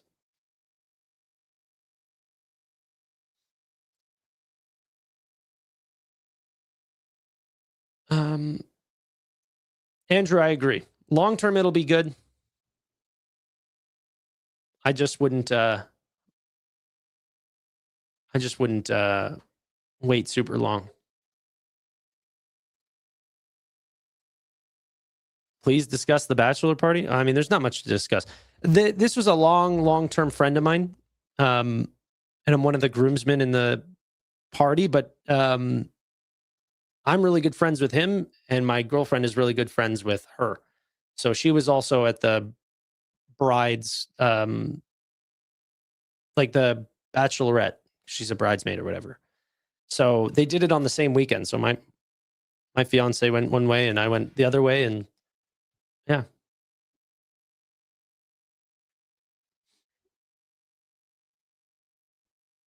It's way easier to fix a tower than a satellite. Okay. I'm sure that's true, but does that mean that it's useless? They're serving 12 million customers right now. There's also no weather up there. Like, how much fixing do you need to be in silent, quiet space?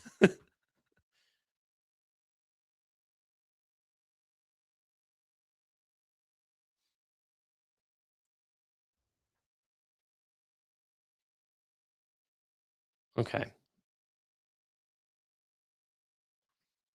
People are so bearish on anything that hasn't been figured out before. It's nuts. Like, I'll never ever bet against somebody who wants like push humanity forward. I'm not anti-tech. I've seen where my life was before, and I see my life now, and I prefer my life now. I have a job because of technology, because of social media. You know, that didn't even exist before.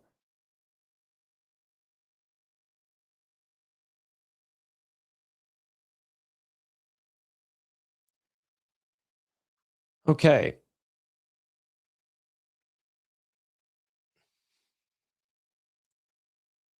Let's see.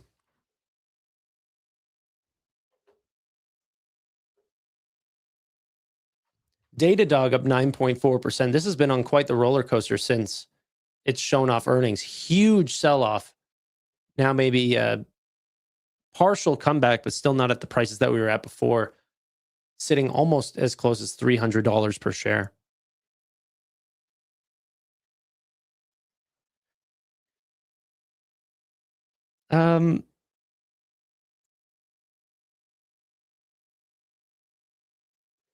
Okay. Apple. Let's look at Apple really quick. This was a story from Apple. They said that they might absorb the increasing cost of the iPhone 18 Pro. Is this why this stock is down roughly 2%? I think that's whenever this story came out. Prices are increasing. That could impact margins, but soaring memory prices are the main driver, with memory projected to exceed 40% of the component cost by early 2027, up from just 10% a year ago. Wow. Looks like the stock is not so happy about that. That was posted at 4:15 a.m., which you saw the initial drop right when the pre-market opened up.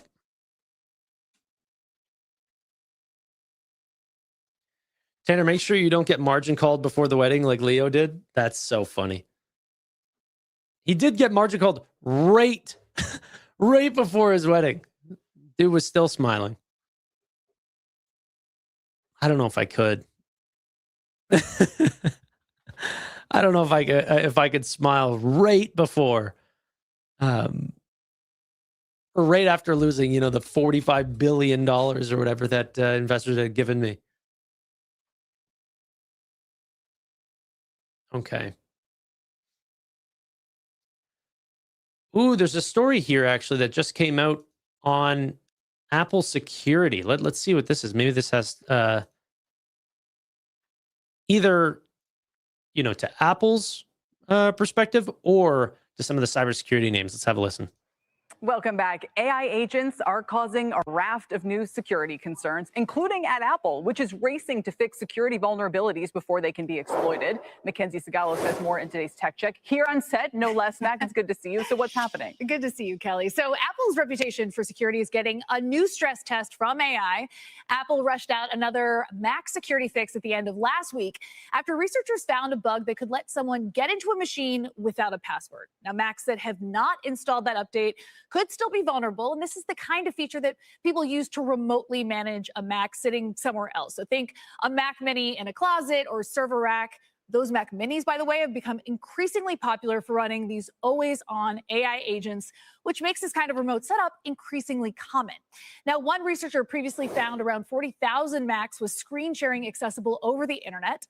Apple tells me that it isn't aware of the issue being exploited outside of test environments and that it's already patched the vulnerability. But that was the second fix to the same part of Mac OS in just 10 days, and both came outside of that typical software upgrade cycle.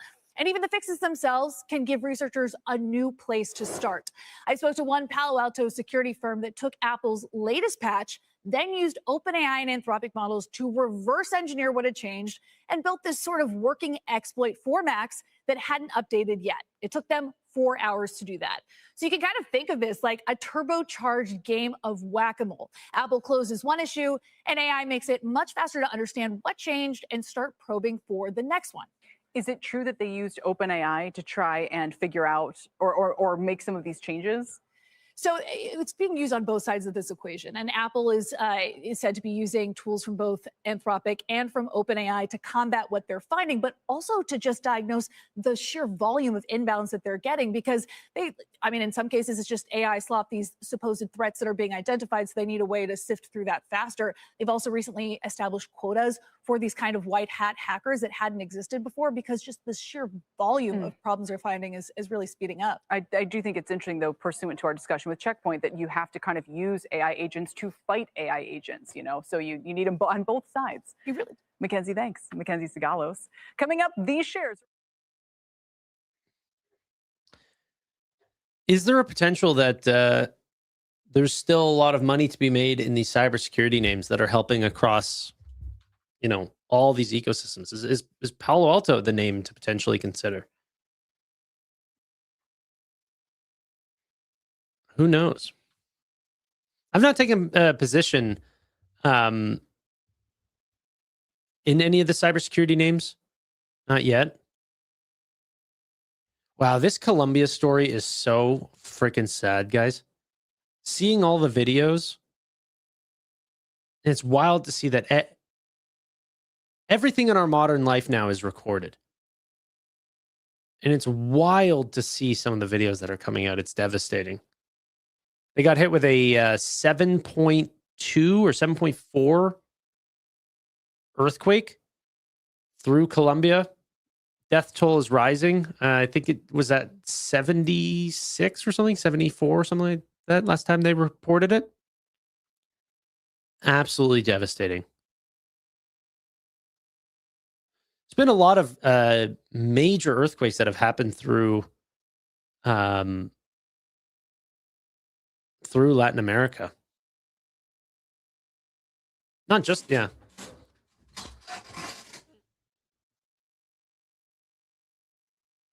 Yeah, right after Venezuela, yeah. There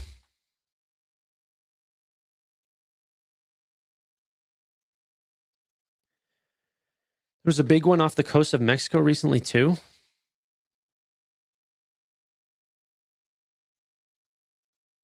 Wild.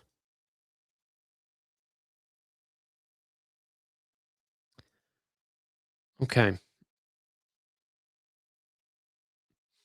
I always have to be careful. Like, I remember you always have to be careful about what is really, really hot right now in terms of being covered in the news and what is like historically more common than not. So I actually don't know if there's been a lot more than usual, or if there's just been higher devastations. Obviously, the recorded size of the earthquakes have seemed extremely high. There's been like a lot of 6 and 7s and stuff like this. But I don't know if it's more common than usual or not, or if it just feels more common.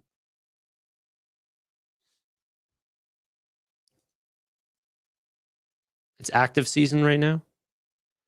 Is that true? Is there an earthquake season?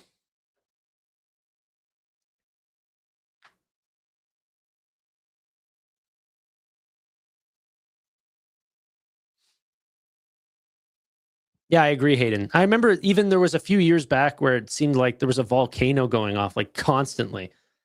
But then whenever you actually looked at the statistics yearly, it was like it was a completely average year. It just was being very publicized.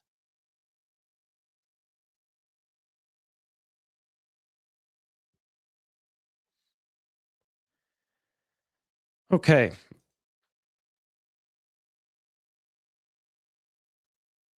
Experts say that the close timing of the earthquakes is striking, but not unusual given global systemic activity patterns.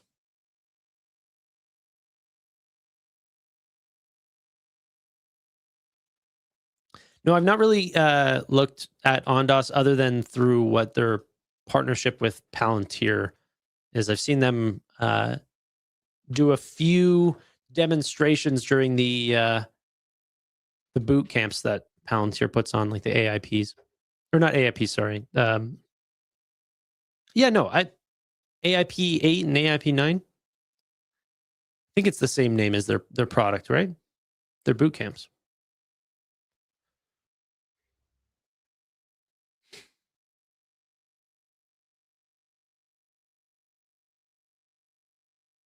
Seismic, not systemic. My bad. If you guys came here for reading ability, it's you're not in the right place. What you came here for is the picks, ladies and gentlemen. The coverage of the markets. And I got to say, it feels a lot better this year being on top than being on the bottom. Hoo-wee! Up 6.1% versus what has been a really hard comp this year, I think.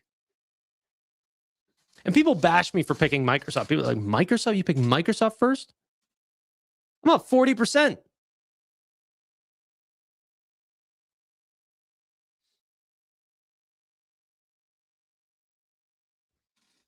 Okay?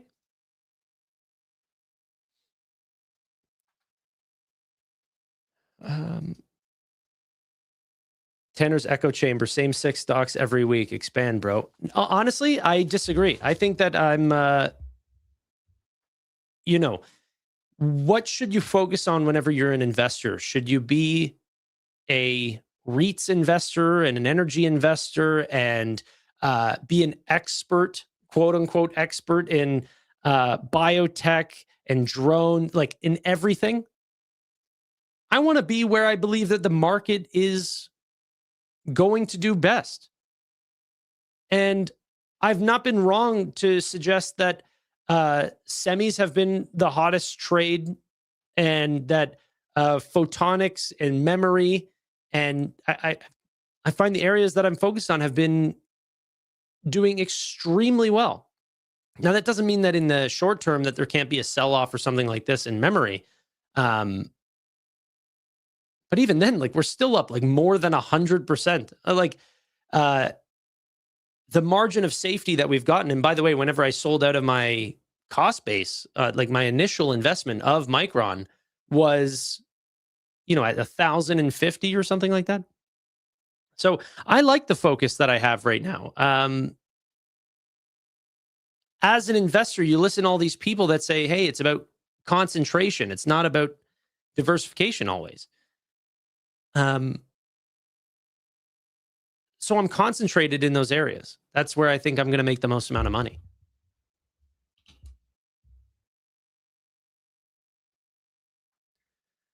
You're a content creator and not a financial advisor.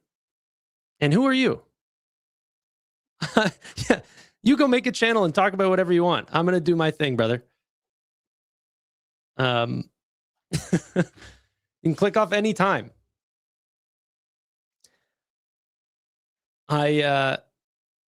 Some people literally sit and they type in this chat as if I'm forcing them to be here. They're like, I hate SoFi stock. And then every video that I make on SoFi, they're like, I hate this company. I'm like, dude, you've been here for years. I see your name all the time pop up. You're constantly hate watching.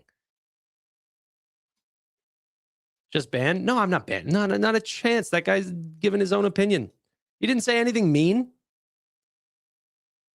And then I get a comment on my ex. Someone said like a terrible sexist thing in chat. And then they're complaining that the mods are like being overbearing. It's like, dude, how about you don't make sexual and racist comments constantly? That's how you're going to get... And those people get timed out and then complain.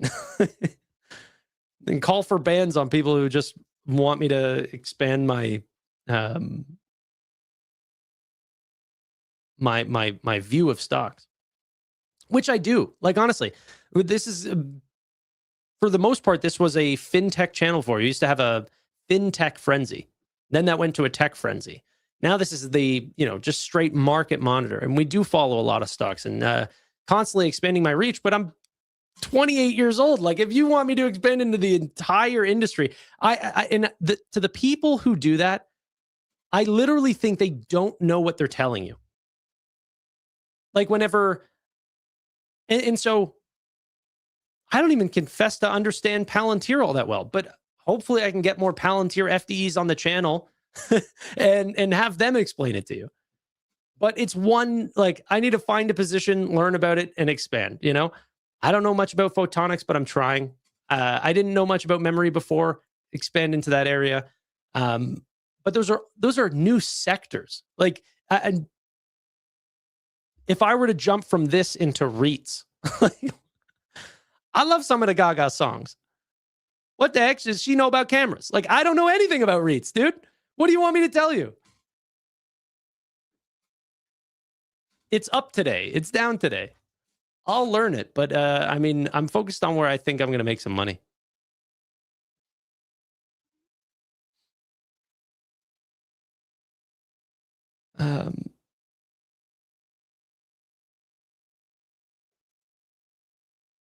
Okay.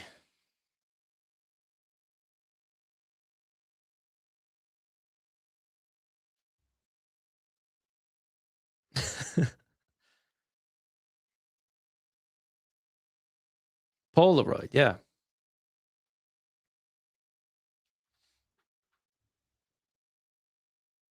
Okay.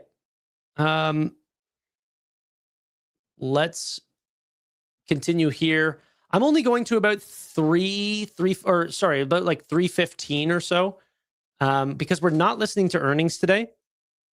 And I didn't have a guest today. Obviously, like I said, this week I was away, so I wasn't able to prep too much in terms of, future videos. But this is what I'll tell you for tomorrow and through the rest of the week. SoFi's 10Q came out. I want to have a full review for you guys. That'll likely be tomorrow. I want to get another full list of interviews ready for you guys. And so, I'm going to step away from the live streams. We're not done working. I'm going to make sure that, we get a whole list of people to come on. So that's hopefully going to be really good. And then we also have earnings that we're going to continue to listen to. So we're going to sort of step back into the 1 p.m. to sort of 6:30 p.m. live streams for those that are listening constantly. Roy wants a link? Okay. Yeah. Roy, you're able to step on. I didn't see your I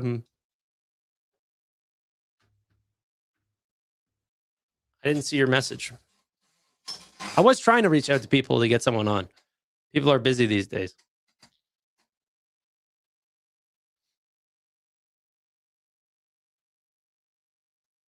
No guest in my chocolate.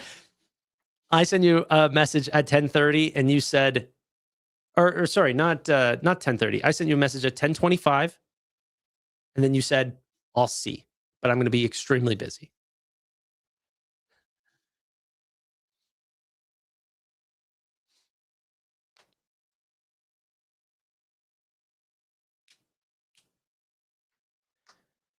Okay, ladies and gentlemen, please welcome the great and powerful Roy Crossroads.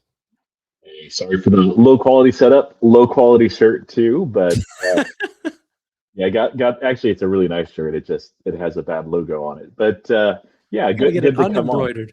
Yeah.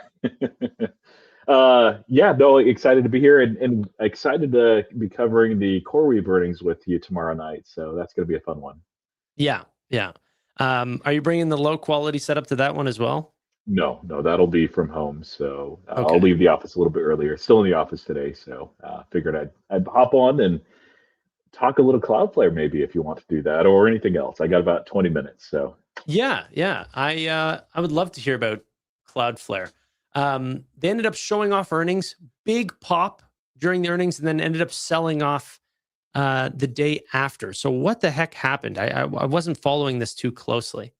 So this is one that it's always traded expensive. Like you can of course look at it and see like, oh man, of course if you bought it like 140 or whatever, you'd be up tremendously. And it's a high quality company, but just very expensive stock.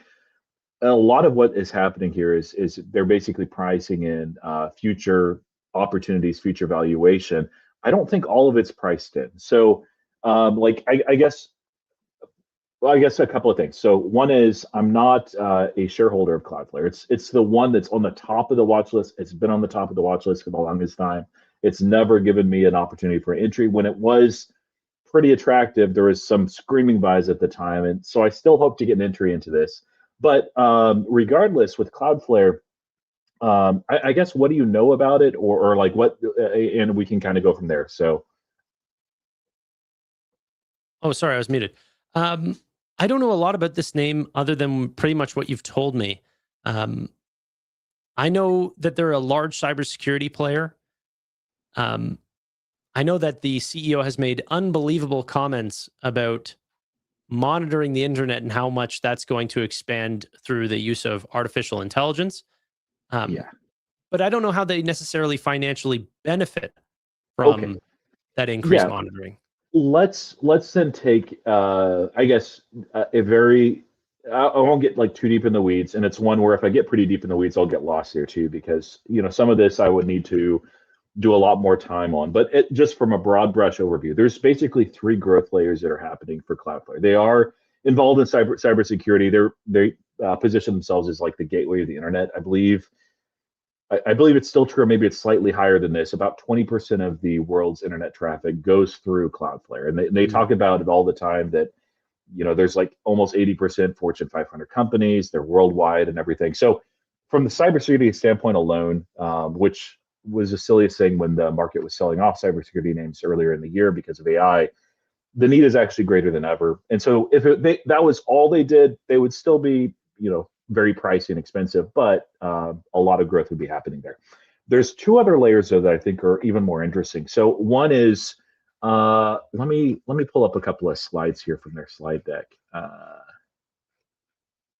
Okay, yeah, here we go. Let me pull that and make that full screen, and I'll share this. So these are the 3 main domains that they are monetized right now. And so you can put the cybersecurity in both of this. It's really zero trust services and network services. So it's not a pure typical like cybersecurity play. It's a little bit different than the names that we talk about, like the CrowdStrikes of the world. But this right here is like the second area, and they have been monetizing it quite well, the Cloudflare Developer Services. And so essentially, they have a worker development platform, and so they invite people to basically come on and build directly on Cloudflare. And the advantage of that is, let's see if I can find where they are distributed. Flywheel. Everybody talks about flywheels. Let's see here. Yes. So one of the advantages is if you're a global business or whatever you're doing, it needs to be done rapidly without much latency. Yes, you can just host it on traditional company on like AWS, for instance. But they are everywhere in the world, not everywhere, but like, you can see some regions of Canada, not so much because there's no people up there. But 95% of the world's internet is actually connected within 15 milliseconds. And so this is one of the advantages beyond the tools that they offer, which, is great. And they have native connection there with Model Context Protocol. So there's an insane number of development that's happening there. The worker development platform is one that's a little bit newer on this. And so they've already reached, I would have to look it up. It's something like 2 million people are building on top of this platform, like in this last quarter. Like that's like a new wave that's coming on just because all of what's happening with AI. And so they are monetizing it. On that part, like how it's monetized, that's not clear to me. But the third one, and I think that's what the market is really pricing in now. Let me see if I can find that slide. They talk about it a lot. So I guess to take one step back, Matthew Prince, the CEO, amazing CEO, just absolutely visionary as well.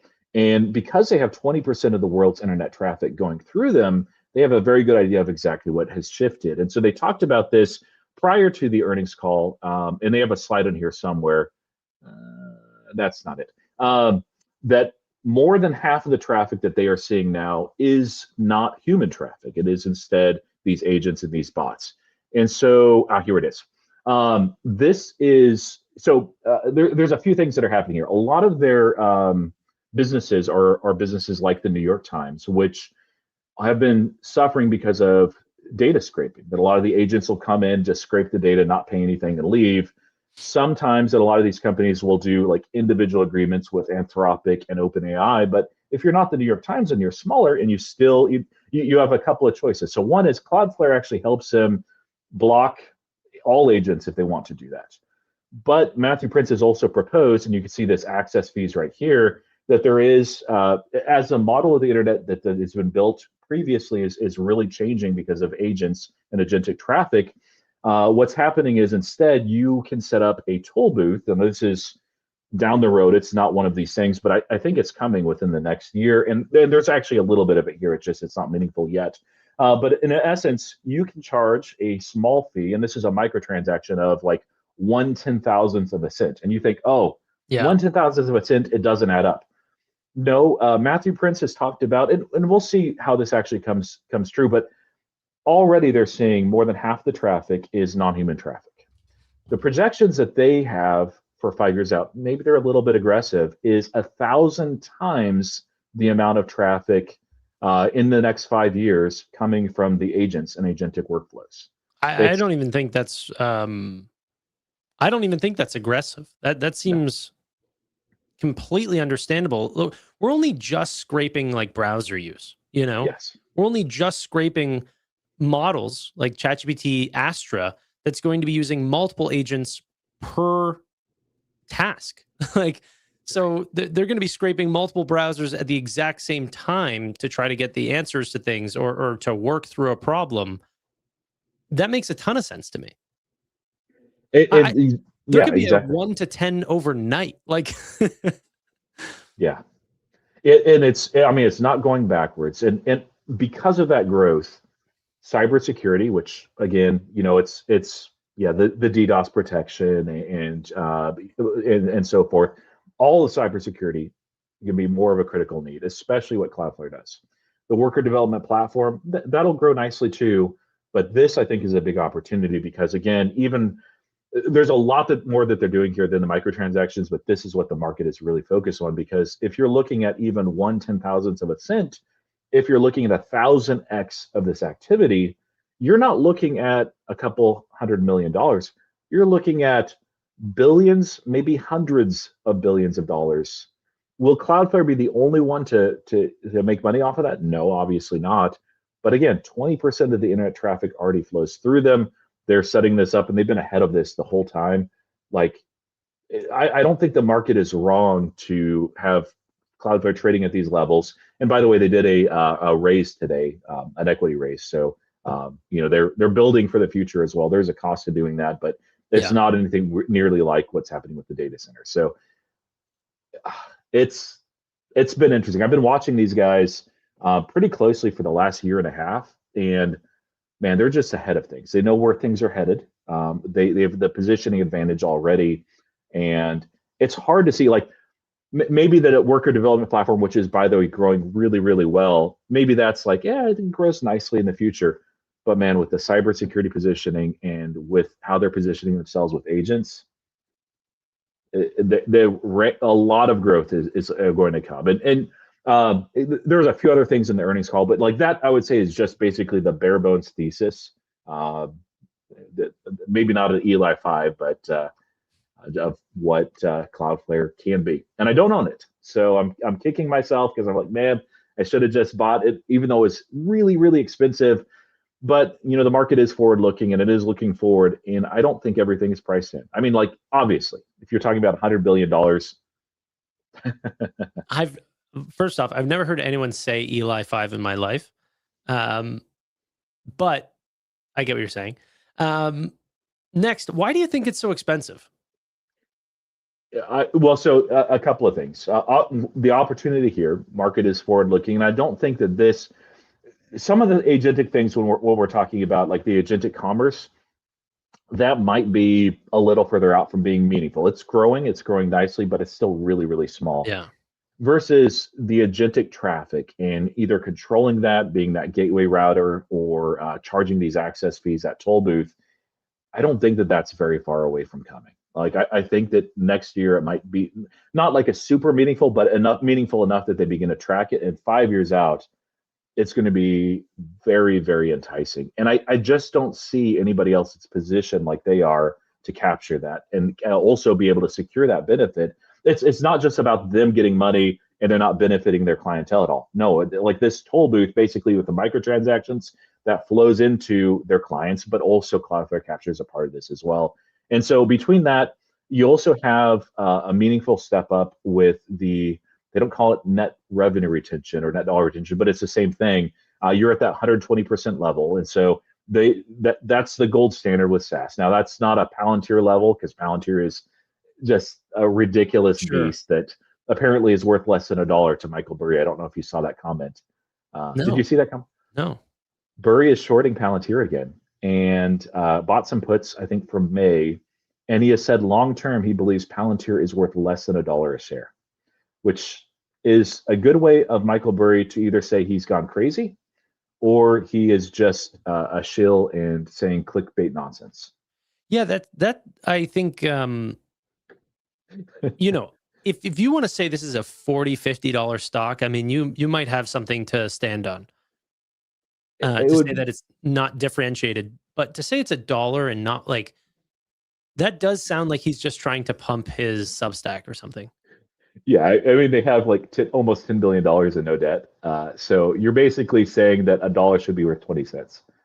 Yeah. If you ignore all growth, all the moat, all the technology, it's like, come on, man. So yeah, but regardless, these guys hit the magic 120% mark. And I think the market really likes that as well. You can see, of course, the backlog is continuing to grow nicely. It's not a super fast growth, so I think most of it is especially looking at those access fees and how they're positioning themselves on the workers development platform and also with this agentic stuff as well. And plus Matthew Prince, like he's just fascinating. He's one of those, like, there's probably about 5 founders that I'm like, hey, I don't have time for it, but I'd love to listen to like everything that they have to say, just because they don't just, like, a lot of the people out there just mimic and copy talking points that they've heard elsewhere, and they recycle the same stuff. And then there's guys like Matthew Prince that are just like, okay, we see 20% of the internet's traffic. We're going to say some things that blow your mind that no one is even really talking about. And they're the first one to do it. Then everybody else parrots what they have to say, including myself, because I'm writing an article on them. So you know what, though? I really find that Jeff Green was that for me too, of the Trade Desk. Yeah. Great person to follow. I think a lot of the things that he's said, everyone regurgitates. Yeah. And now the stock is like $12 a share. Like, it's wild to watch that company and how much it's fallen apart. Yeah. Cloudflare likewise. Like the Trade Desk always traded at a premium, and part of it was growth, but part of it was, I think, just Jeff Green. Like, he is engaging and fantastic and awesome. And I'm not quite sure all what happened with the Trade Desk. I don't follow it as closely as you did, but that's one of the reasons why I've not bought Cloudflare. Is it trades at a pretty extreme premium. Is it warranted? I think it might be, but it's hard to buy that when you have like the CoreWeaves of the world previously trading at like $60. Now it's at 90, but yeah. I also just checked my phone really quick, and I also saw you text me. Am I that bad at responding? You'll send me a message and be like, can you come on? And 2 minutes later, I'll be like, yes, send me the link. And then you just, yeah. Yeah, you gotta, because you knew I was wearing this shirt. You're like, none of that stuff. I don't know, man. I sent a freaking a thing, and then I was like, okay, I'll watch a CNBC thing 15 minutes from now and check my DMs then. Yeah. Now the growth on Cloudflare is starting to reaccelerate from their bottom in December of 2024. Or sorry, wait, I apologize. I was looking annually. No, it's starting to accelerate since March of 2025. Yeah. Now reaching roughly 35.8%. Are they expecting that it's going to continuously accelerate going forward? Oh, I don't remember what they said in terms of guidance. But I mean, like, I believe so, yes. Now, I don't think that this is going to be like a Palantir until the microtransactions, and we'll have to see what that actually looks like, where it's growing at like 100% year over year. These are, by the way, much smaller numbers than Palantir, so also keep that in mind. But yeah, I think like expecting this to grow like in the near future at 40 or even 50% is not unreasonable. And it's even with that kind of growth, by the way, it's still pretty expensive. So it is one of those things where you can think an investment is really exciting and it's a great company, and still be like, I'm going to wait for maybe a better price. There's other opportunities there, and the market. I've thought of this with other names in the past too, where I'm like, hey, it just got away from me. It's too expensive. I'd like an entry, and then the market gives an entry. So don't know that it'll do it on Cloudflare. Even like it's been curious the last couple times that there's been, there'll be these outages, and it impacts everybody because Cloudflare is so widespread. Hasn't been one in a while, and on those I always expect, because it used to be this way, where you'd see the price down like 5 or 10%, and maybe something else will come out and it'll really hit the stock price, and I start getting excited. The last couple of times, the stock has not even moved. It's like, oh, it's down. We don't care.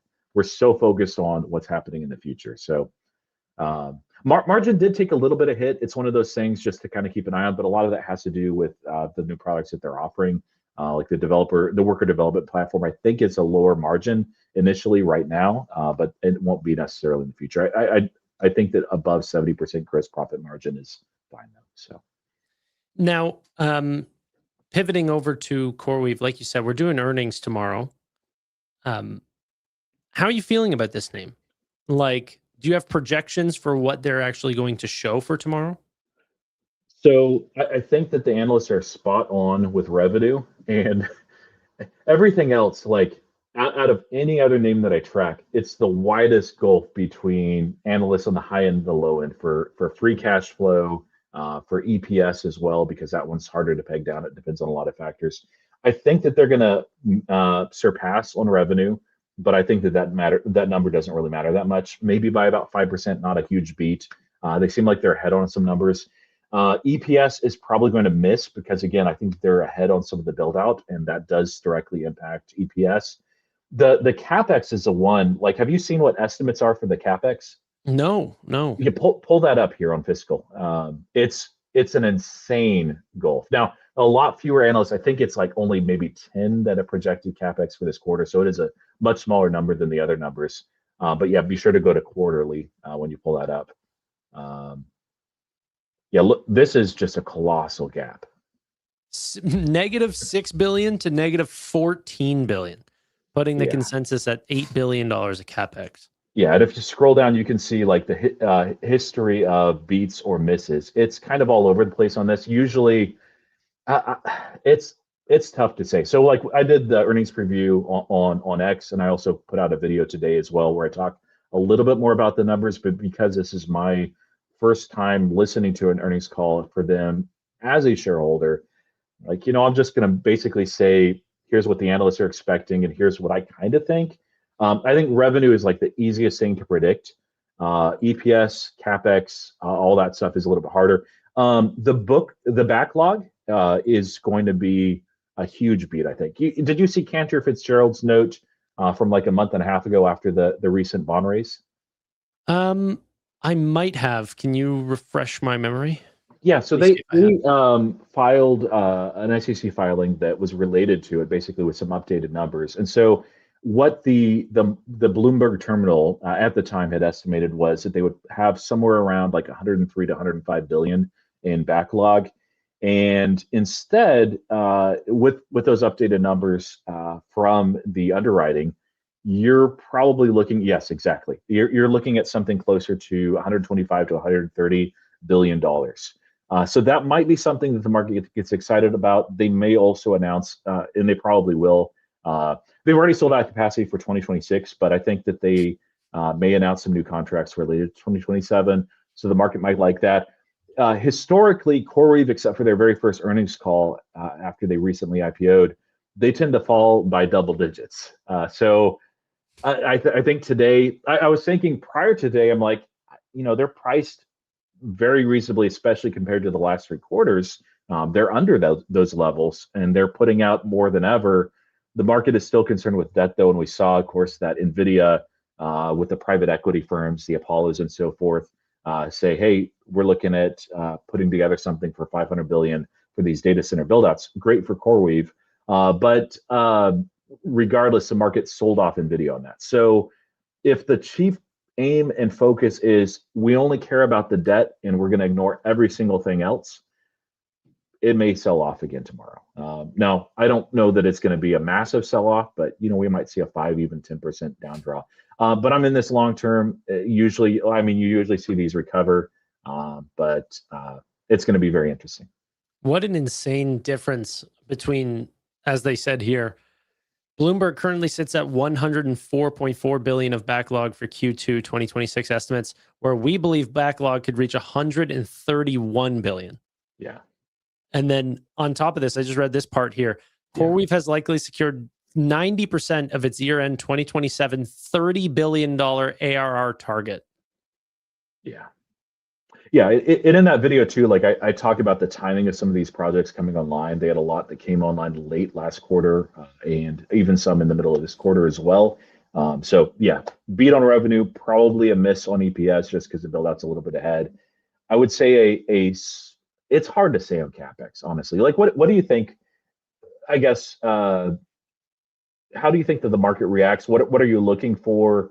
Yeah, I mean, I don't know if I'm looking for specific metrics. Like, what I want to see is that everything is still no delays. Everything is still on time. That customers are happy, that build-outs remain in place, that they're not having problems finding new places to set up data centers. Like, as long as that is happening, we can see in the GPU spot prices that customers are super willing and able to pay whatever price that CoreWeave is laying out. Now, that's going to punish them in the short term because they've signed some long-term agreements before. But even then, those were at extremely profitable rates. I think a lot of people mistake what their EPS is for how much, like, their gross margin is. Like, they're not setting up these long-term contracts to lose money. They're just so focused on the future build out that the CapEx, the build out of tomorrow is costing them today's profitability. Yeah, I was going back through in preparation for the earnings through their slide deck. And again, last time I was at the shareholder. So you look at things, you just do when you own it differently than when you don't own it. And so one of those things here, okay. A couple of really, I don't know how in the weeds you want to get. Cantor's price target back in June was $167. Yeah. So here's their backlog, and you can see 36% of it's coming in the next 2 years from this earnings call. So it's not like these are long-term contracts, and that's all they are, and there's very little in the short term. Part of the reason why it's not even higher is because they got to build these data centers. They have 49 already up and running per the last earnings call. This will be a little bit higher. Yeah, but the short term is still from the long term, if that makes sense. Yes. That doesn't mean that 30-something% is up for renewal. Right. Well, so they also had, and I don't know if it was in this or one of the fireside chats, a note on basically their short-term contracts outside of the big headline ones that we hear, like the Meta ones. They are take-or-pay contracts, but they are, I think, on average 4 years. And again, some of these are signed a year or two ago. And the reason why they do that is they do need to have some long-term, just so that they can do the take or pay, which are guaranteed revenue, and take versus that guaranteed revenue, then they take on these loans, but they'll be able to take advantage of whatever the spot pricing market looks like. Yes, they will sign these renewal contracts and everything, but it'll probably be at a much higher rate than where they're at. So I think it's in the earnings deck. Man, I should probably just post it on X. But I had forgotten that. Maybe they did 4 fireside chats, so I'm not going to find it here, but maybe I can. No, I'm very much looking forward to the call. I don't know what's going to happen to the stock necessarily.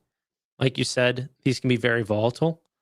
Some people in chat have also pointed that out and how that affects Nebius and a lot of the other neoclouds once one of them starts to report. But look to Google Cloud's revenue growth, and that's at the speed at which Google can expand. How fast can these smaller teams that are backed by NVIDIA that have great access to capital, how fast can they expand whenever the Anthropics and OpenAIs also want to build out much faster because they're seeing their ARR climb up very fast? So here, I found it was a Bank of America conference in June, asking about the contract length. We like shorter dated contracts in that it exposes you to a higher margin, a higher ASP. If you're committed for fewer years, you're willing to pay a higher price. What it allows you to do is take advantage of increasing demand for this technology, such as, hey, a piece of machinery 2 or 3 years ago from now might be more valuable, and you might get a higher price than what you're charging today. That's been our experience with hoppers. We're selling hoppers today at higher prices than we were 3 years ago, which is just like insane. The reality is no non-investment grade business can build a hyperscale or a on-demand product without diluting their shareholders 80 or 90%, which is why they take advantage of the equity raise. So they give examples of like five-year contracts and going into it as well. But it seems like, 4 or 5 years is kind of the normal. So it's worth, if you haven't seen this or you want a refresher, that's a really good. I thought it was actually the most helpful of the fireside chats that they did. But yeah, with Nebius, like, are you still a shareholder of Nebius or just CoreWeave? Oh yeah, big shareholder of Nebius. Any concerns with the Vineland project there? Because I think that's going to be a major focus of this earnings. Yeah, I mean, it might be. I'm just not worried about any individual story whenever these companies have dozens of locations. There obviously is going to be like we even had the delays from CoreWeave, and then that blew over in a quarter. So yeah, I'm going to worry and listen to what management has to say about that. But what people are saying on Twitter is not necessarily getting to me just yet. Yep. Yeah, no, for sure. This is not a 1 quarter story. It may sell off, it may run up.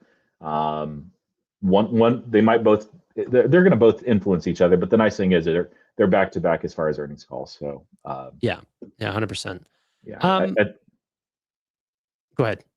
Oh, I was gonna say I got to run in about 5 minutes. So yeah, perfect. Well, I was gonna wrap there anyway. So Roy, thank you so much for jumping on. You're gonna be on here tomorrow, 3:45, something like that. Yeah, with the good setup. Yeah, perfect. So I'll see you at 3:45 tomorrow. CoreWeave earnings. We have a few other names I can't remember. And my whole brain is taken over by CoreWeave.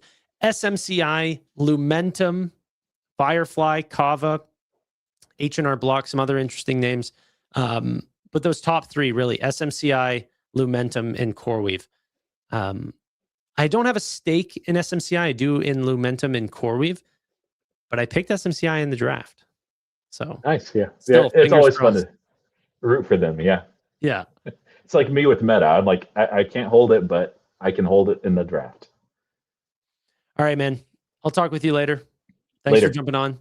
Yep. For anyone who doesn't follow Roy, let me throw his X here in the chat. And then, like I said, I'm going to wrap there as well. Here we go. That was Roy. He will have a better setup tomorrow. He does have a, actual setup at home, so that'll work. Who is betting on tomorrow's earnings? Who's going to have the biggest run up? SMCI, Lumentum, or CoreWeave? Or do they all go down? Let me know.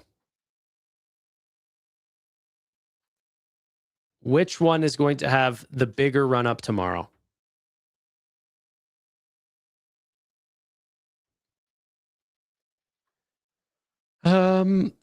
What's Roy's issue with Meta? Roy thinks that Meta's social media is bad for society. He doesn't believe in it morally.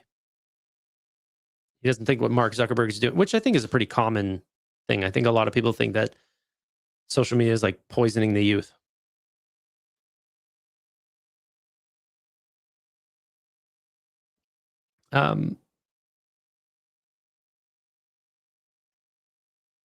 Why so bullish on Lumentum? I think the optics trade is going to explode. I think it's going to do very well. Not only, I think a lot of people are focused on the memory trade, but optics is the way that the new systems are going. Vera Rubin is going to be I forget what the exact multiple is, but just an unbelievable, much higher amount of spend on optics, as that's what's required for the for the networking for Vera Rubin. And then on much larger clusters, not only are we scaling out to more and more data centers with Vera Rubin and a lot of the AMD products and Broadcom products as well, but that we're going to scale up older data centers as well. So scale up and scale out is going to boom in their earnings, both for Coherent and Lumentum. I just find the areas that are really, really booming and having the higher amount of average selling prices that are really taking off, like CPO, is more focused in where Lumentum is rather than Coherent. So that's where you see a lot of the growth differentiation between the two. But yeah. Tanner, did you watch Spider-Man? Not yet. No, I've been gone all weekend. Okay. Ladies and gentlemen, thank you all so much for watching. Really do appreciate your time. I'll see you guys tomorrow at 1. Bye for now.